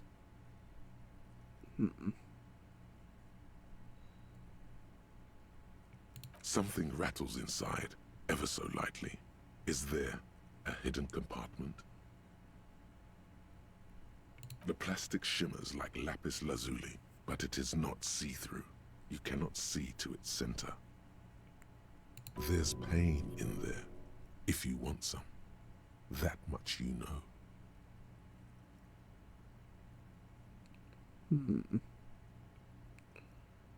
With your hands, you four-sized pages hang from the clip screwed to the top of the board. Oh no. That's not a doable check for us. An aluminium block runs the width of the board, biting down on the paperwork. Its crocodile teeth are the only thing keeping the papers together. A regular pencil, the tip worn down to nothing, has been attached to the clip. The surface is interrupted by a silvery sticker. It's rectangular, sparkling with iridescence. You don't know how you didn't notice it before. What? Yes, halogen watermark used for adding information to RCM property. It depends. Aside from an anti-counterfeiting stamp, mine has my station number and address. The information varies by date of issue. How many years you've been on the force, he's thinking. It'll have that. Any capable light with the right wavelength will do. All RCM vehicles have headlights designed to reveal halogen watermarks. Mine too. The lieutenant fears this will lead to fiddling with the delicate, folding headlights on his motor carriage. They're dear to him. Okay. While a bunch of sodden papers sag from the clipboard in your hand, it's a sorry sight. We're gonna fail that check. The acidic stench of rotting food is rubbed off on the cellulose. It now forms the base of the experience. This base surrounded by a faint air of spoiled meat, the stuff of death itself, and then sprinkled liberally with the citrus zest of toilet cleaner. I mean, surely we won't get injured failing this check, so we'll try. See how it goes. Is not what you end up doing. You squeeze the plastic to slide it open, but nothing happens. Then you bend it some, then crack it. The goddamn thing is stuck. Maybe we should have gone and read the watermark before messing with this. We're about to break this. If you don't break yourself, you break whatever you're working on. A hot flash of rage comes over you. For a moment there, before it recedes, you feel as though you might just squeeze a tear of anger out of your duct. Makes you wonder, why? It's unjust, that's why. You can't even get to that thing anymore. The ledger quivers in your hand. As it shakes, the pages rustle. This pathetic mess suddenly afraid of you for some reason.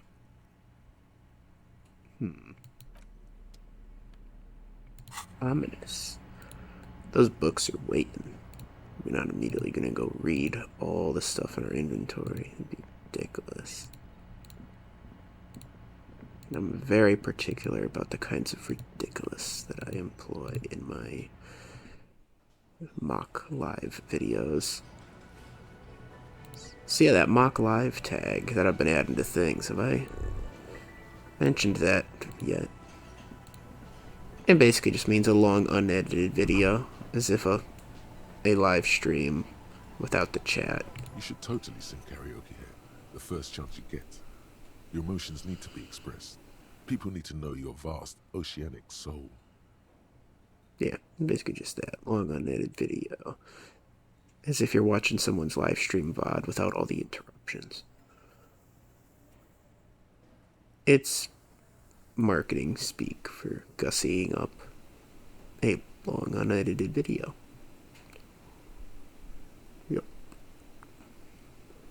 Of course, like a small animal that only comes out at night, all it needs is to be heard. Through a PA system. By other people. Whether they like it or not.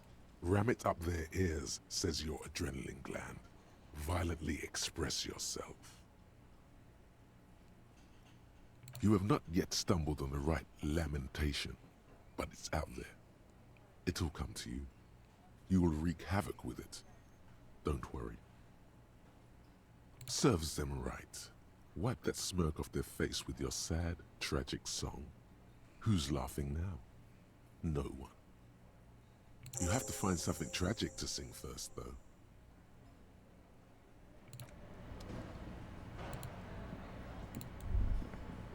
What?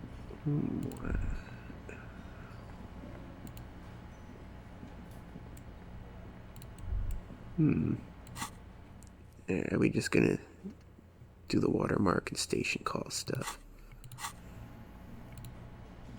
Maybe.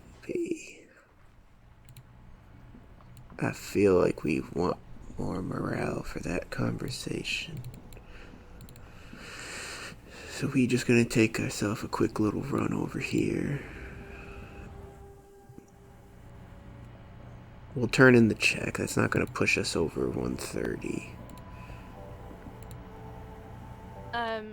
Is this about the questions again? Because I don't really know anything. Wow. I didn't know you worked for the union, sir. Anything else I can do for you? Blow the whole thing on speed and gin right now. Speed and gin. Great combo. Ask some local dealers, maybe.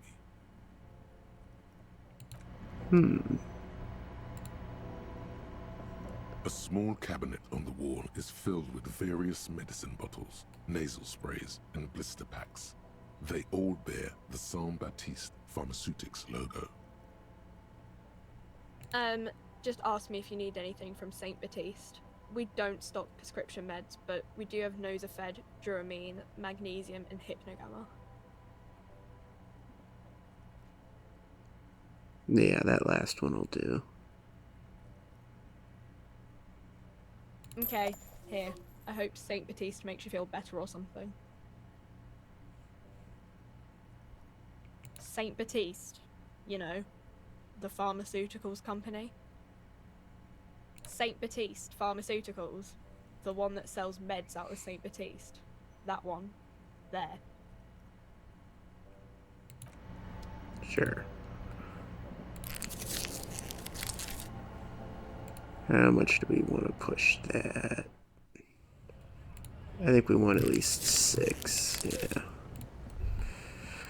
Is fine.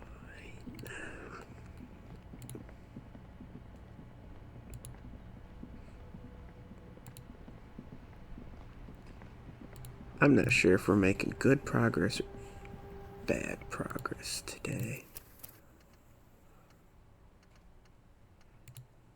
No, bit of both, maybe.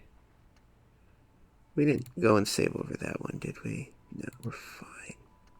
Why do I have this many saves now? We don't need 3 of them. Okay, time to make it. No, I'm kidding. I'm not gonna make a new save. Oh, we still have 3. We have 4? How many do we got? 2, 3. We do have 4. How strange. Save over the oldest one. Or the second oldest one. We'll leave the beginning of the episode one in case I somehow screwed something up here. Yeah. I didn't. It's fine. Inside, you see a set of steering levers, a radio microphone, a pull-out toolbox, and the soft glow of the fuel preheater gauge. I wonder if you get a funny conversation if you don't report your ID missing on the first day. It's fine. This is Precinct 57. How may I assist you? Let's call Sylvie Just a again. second, officer. Gotta tell her we talked to guard. That's the priority. Sylvie Malaika on the line for you, officer. Yes. Hello? Oh, great. What else do you need, detective? Yeah. Well, we can talk about this. That's gonna drop the morale, isn't it? Nope, hang up the call. Anything else I can help you with, officer? Just a second, officer. 10-2, 10-5. This is 41st. Come in. Over. A scrawny old man sits in a dusty cubicle, smoking, with a large white rectangle sewn on his vest. In front of him is a box-shaped apparatus with an array of wires and antennas. The radio switchboard. Got our name from Mr. Eclair, didn't we? Yeah. Oh well. I guess we didn't confirm that was our name. We just walked out. 10-4, what's your status? Over.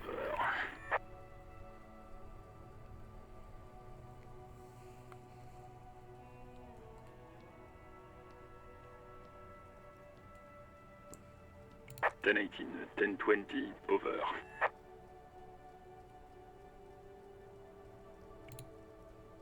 State your message, sir. Over.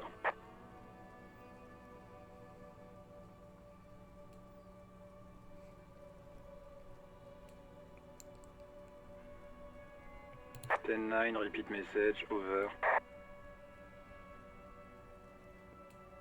10-4, message received. This is a very serious situation. I need to 10-22 the captain. Over. 10-22, the captain. This sounds bad. Bad and scary. Like being called to the headmaster's office in school. Oh Is it him?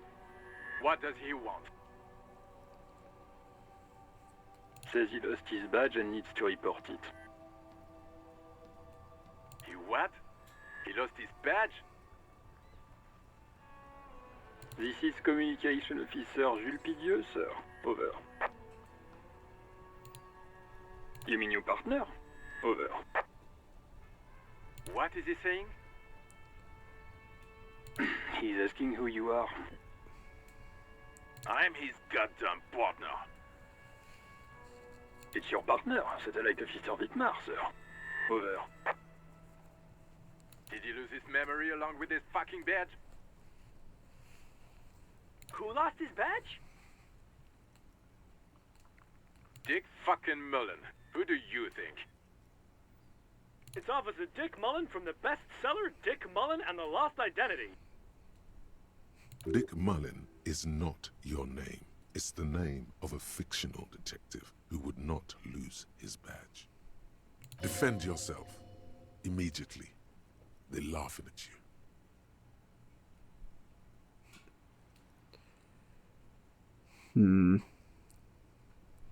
No. He's asking you to stop, says this is serious. Of course it's serious.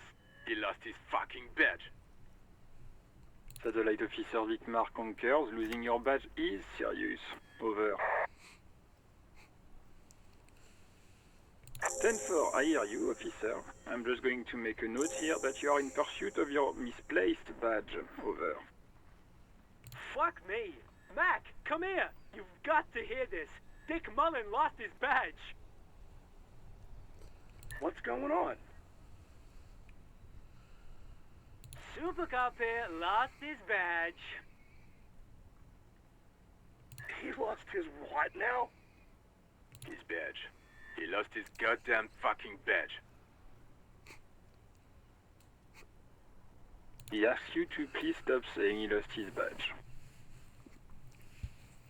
Why? Did he find it? Sergeant Person was wondering if you found your badge yet. Over. You don't have a comeback. Sorry. It's hard to think like this. He's not replying. Looks like he's still looking for it. 10-9, come again. I didn't get that. Over. New heights even for Captain Sober. Ask him. Ask him if he's lost his gun, too. Sergeant Orson wants to know if you lost your gun too. Over. Oh, fuck.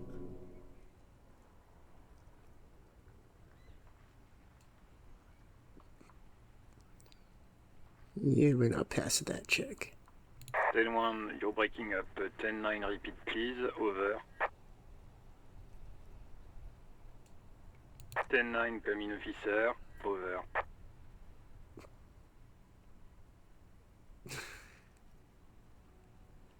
Come in officer. 10-9, repeat message please. Did you misplace your firearm? Over.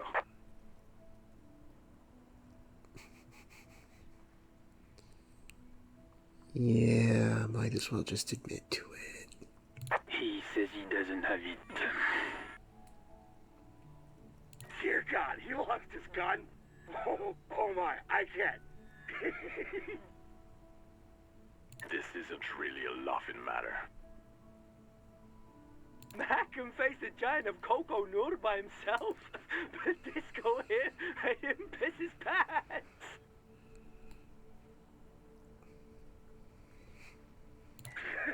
Oh, I can't. Fuck. He lost his... Ask him if he still got his wiener. Oh, man. I'm not going to. Ask him. Sergeant Orson here is wondering if you are still in possession of your genitalia. Over. Now is a good time to say fuck and ass and so on. That'll make this all right.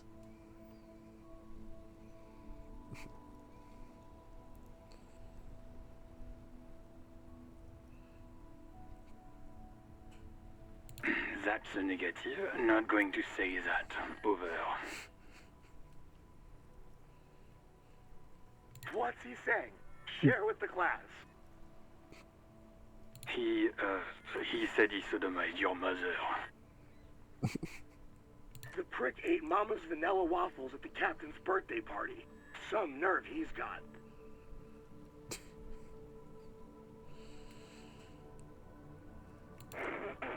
Sure her vanilla waffles were the only thing he ate? Shut up, Chester. This isn't funny. This is my mom we're talking about. Tell him to apologize right now. Sergeant Orson requests that you apologize for the claims that you made about his mother. Over.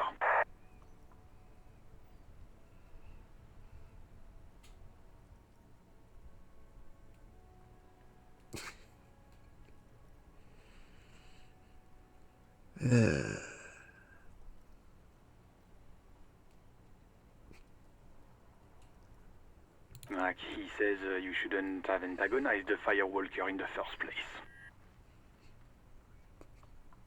Who? Satellite Officer V.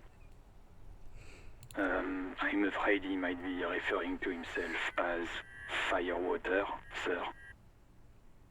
Oh no. Firewater? He's lost it. Fuck it. Tell him to find his goddamn badge and gun. That's the only thing that matters. Satellite Officer V.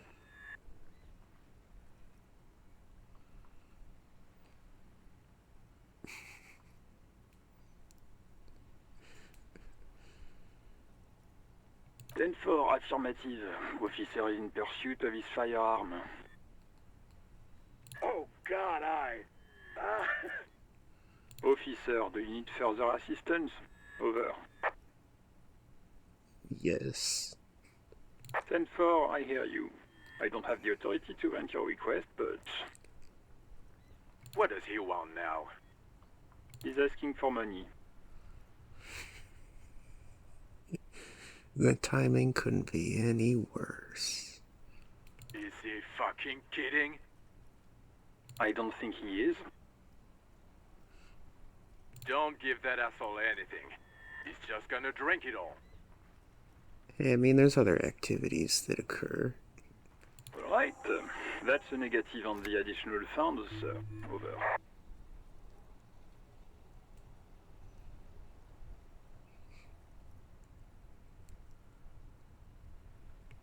He says it's important to the case.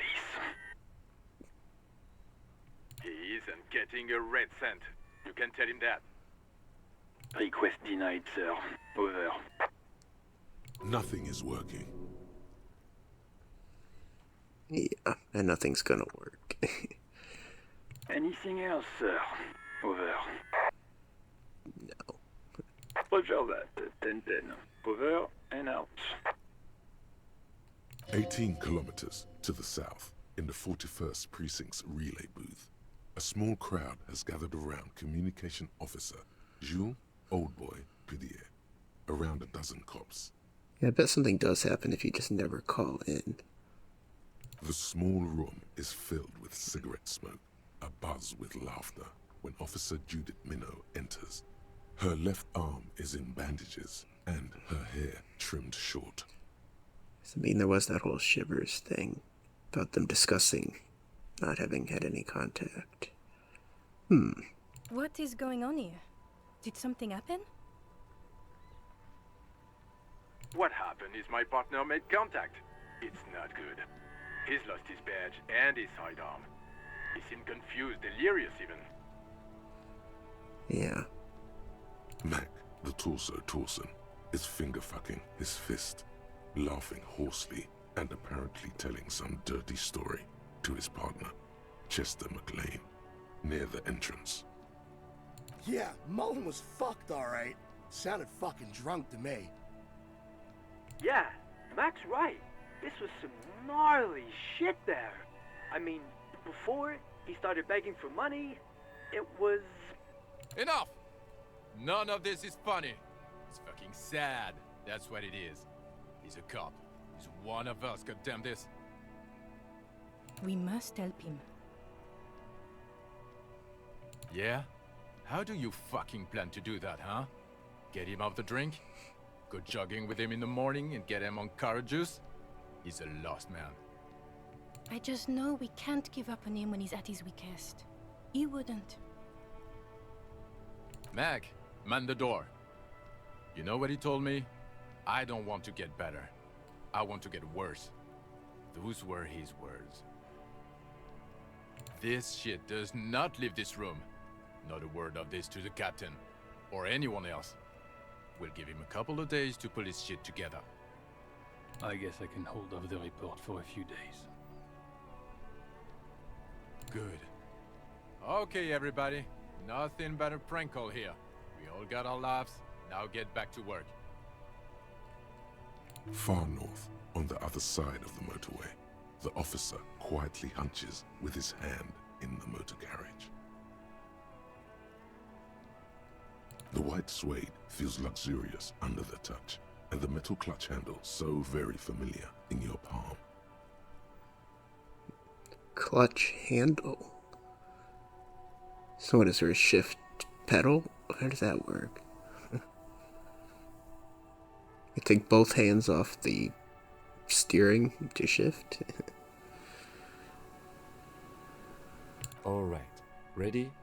I turn, you press start. It's next to the preheater. He's downplaying his excitement.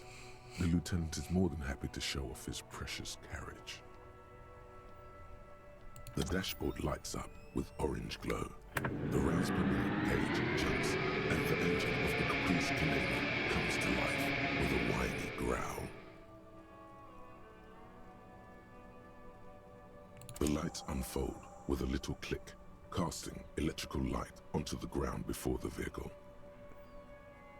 There you go. I'll turn them off from the remote once you're done. We just need to stand in front of the machine now.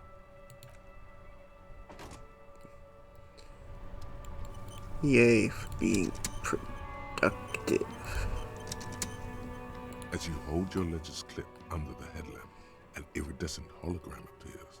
A street grid and the veins of a great river. A familiar sensation washes over you. There she is. Revachol West.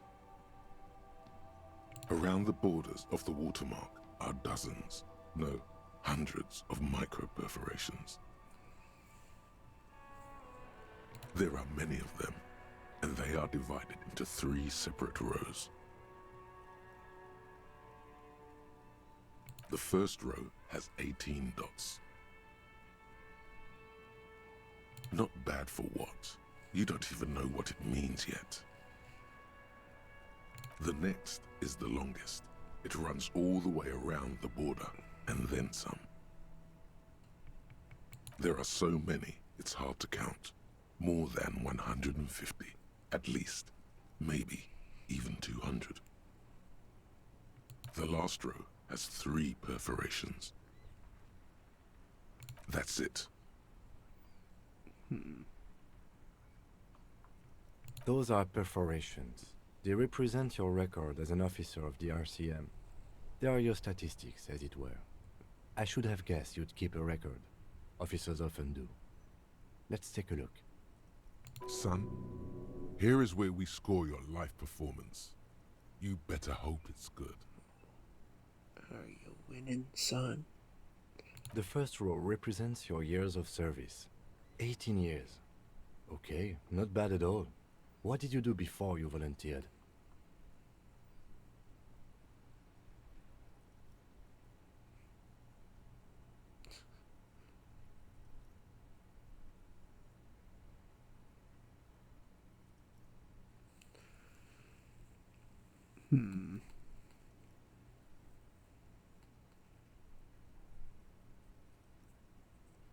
You know, the RCM is a volunteers organization. We would have no qualms with vagrants joining our ranks were they qualified. But let's move on, shall we? This next row, the one that wraps all the way around, is your number of closed cases. Closed is good. It means finished. You've got, let's see... Wow, more than 200. It's quite a lot, even for someone who's been on the force for nearly 2 decades. Usually, clearing more than 10 cases a year puts you in the 90th percentile of all RCM officers.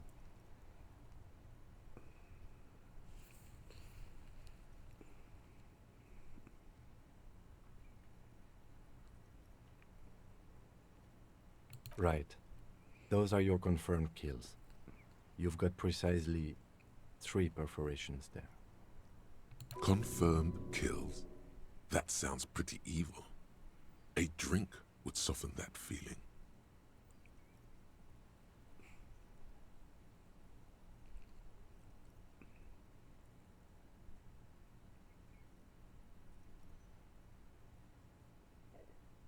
Definitely not. That's right. A killer of humans. For an RCM officer, especially Precinct 41, which is in the Jamrock Quarter, it's rather tame. I mean that in a good way. What's it feel like to kill a man, Mr. McCoy? A young woman asked the man across the desk from her. Honestly, babe, says John McCoy, crossing his ankles over said desk. I don't feel anything anymore. It's just like brushing my teeth. I do it once or twice a week and don't really think about it. There's no trace of guilt in his voice. There are certain officers who treat their kills like some kind of ghoulish game. If they do happen to solve a case, it's usually by accident. But it seems as though you are, or at least were, one of the good ones. So we have that to be thankful for. He's sincerely glad you're not a scary predator. Not to say relieved you're competent.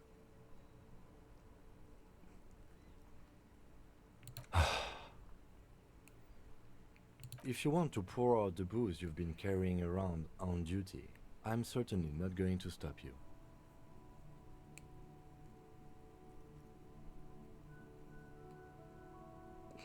A dark pool of pale-aged vodka. Oh no! Appears at your feet. It shimmers in the lights of the Kanema.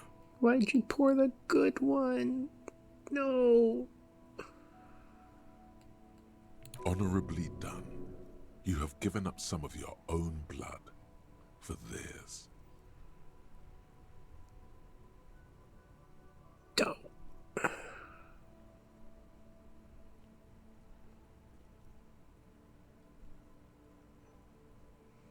Very noble of you. Are we done here? Tell me that didn't pour the whole thing out. Yes.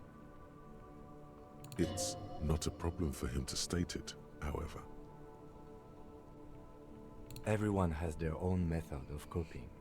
Some more effective or self-destructive than others. Personally, I find it helps to keep up a few hobbies.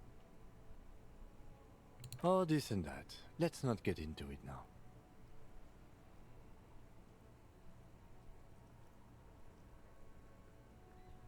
Suit yourself. Very noble of you. Are we done here? The lieutenant nods. Right. I'll go turn off the lights. Did that pour the whole thing out? No. We gotta immediately go get more.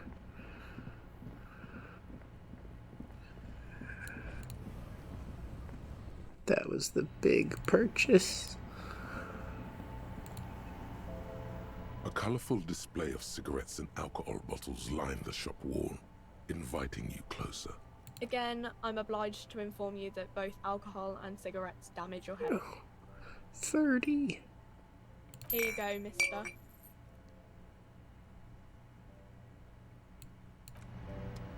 Do. Do. The tear machine stands in the corner.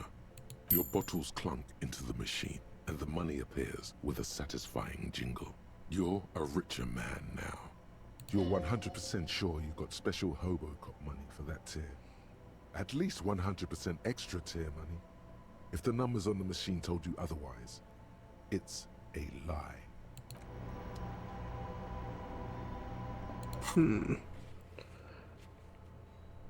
Oh, we got our, whatchamacallits over here. Statistics.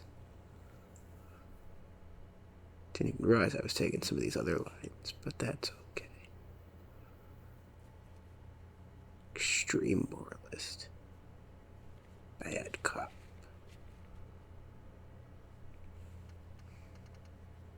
It's all fine, as it's meant to be.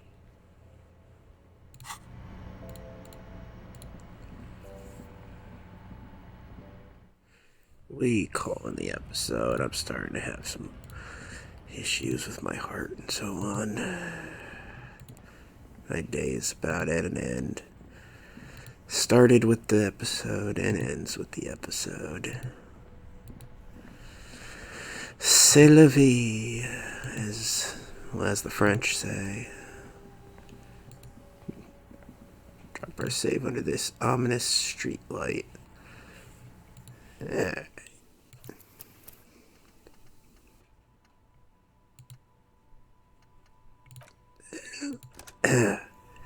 Go back to the menu and say our goodbyes and good riddances. Take care, everyone.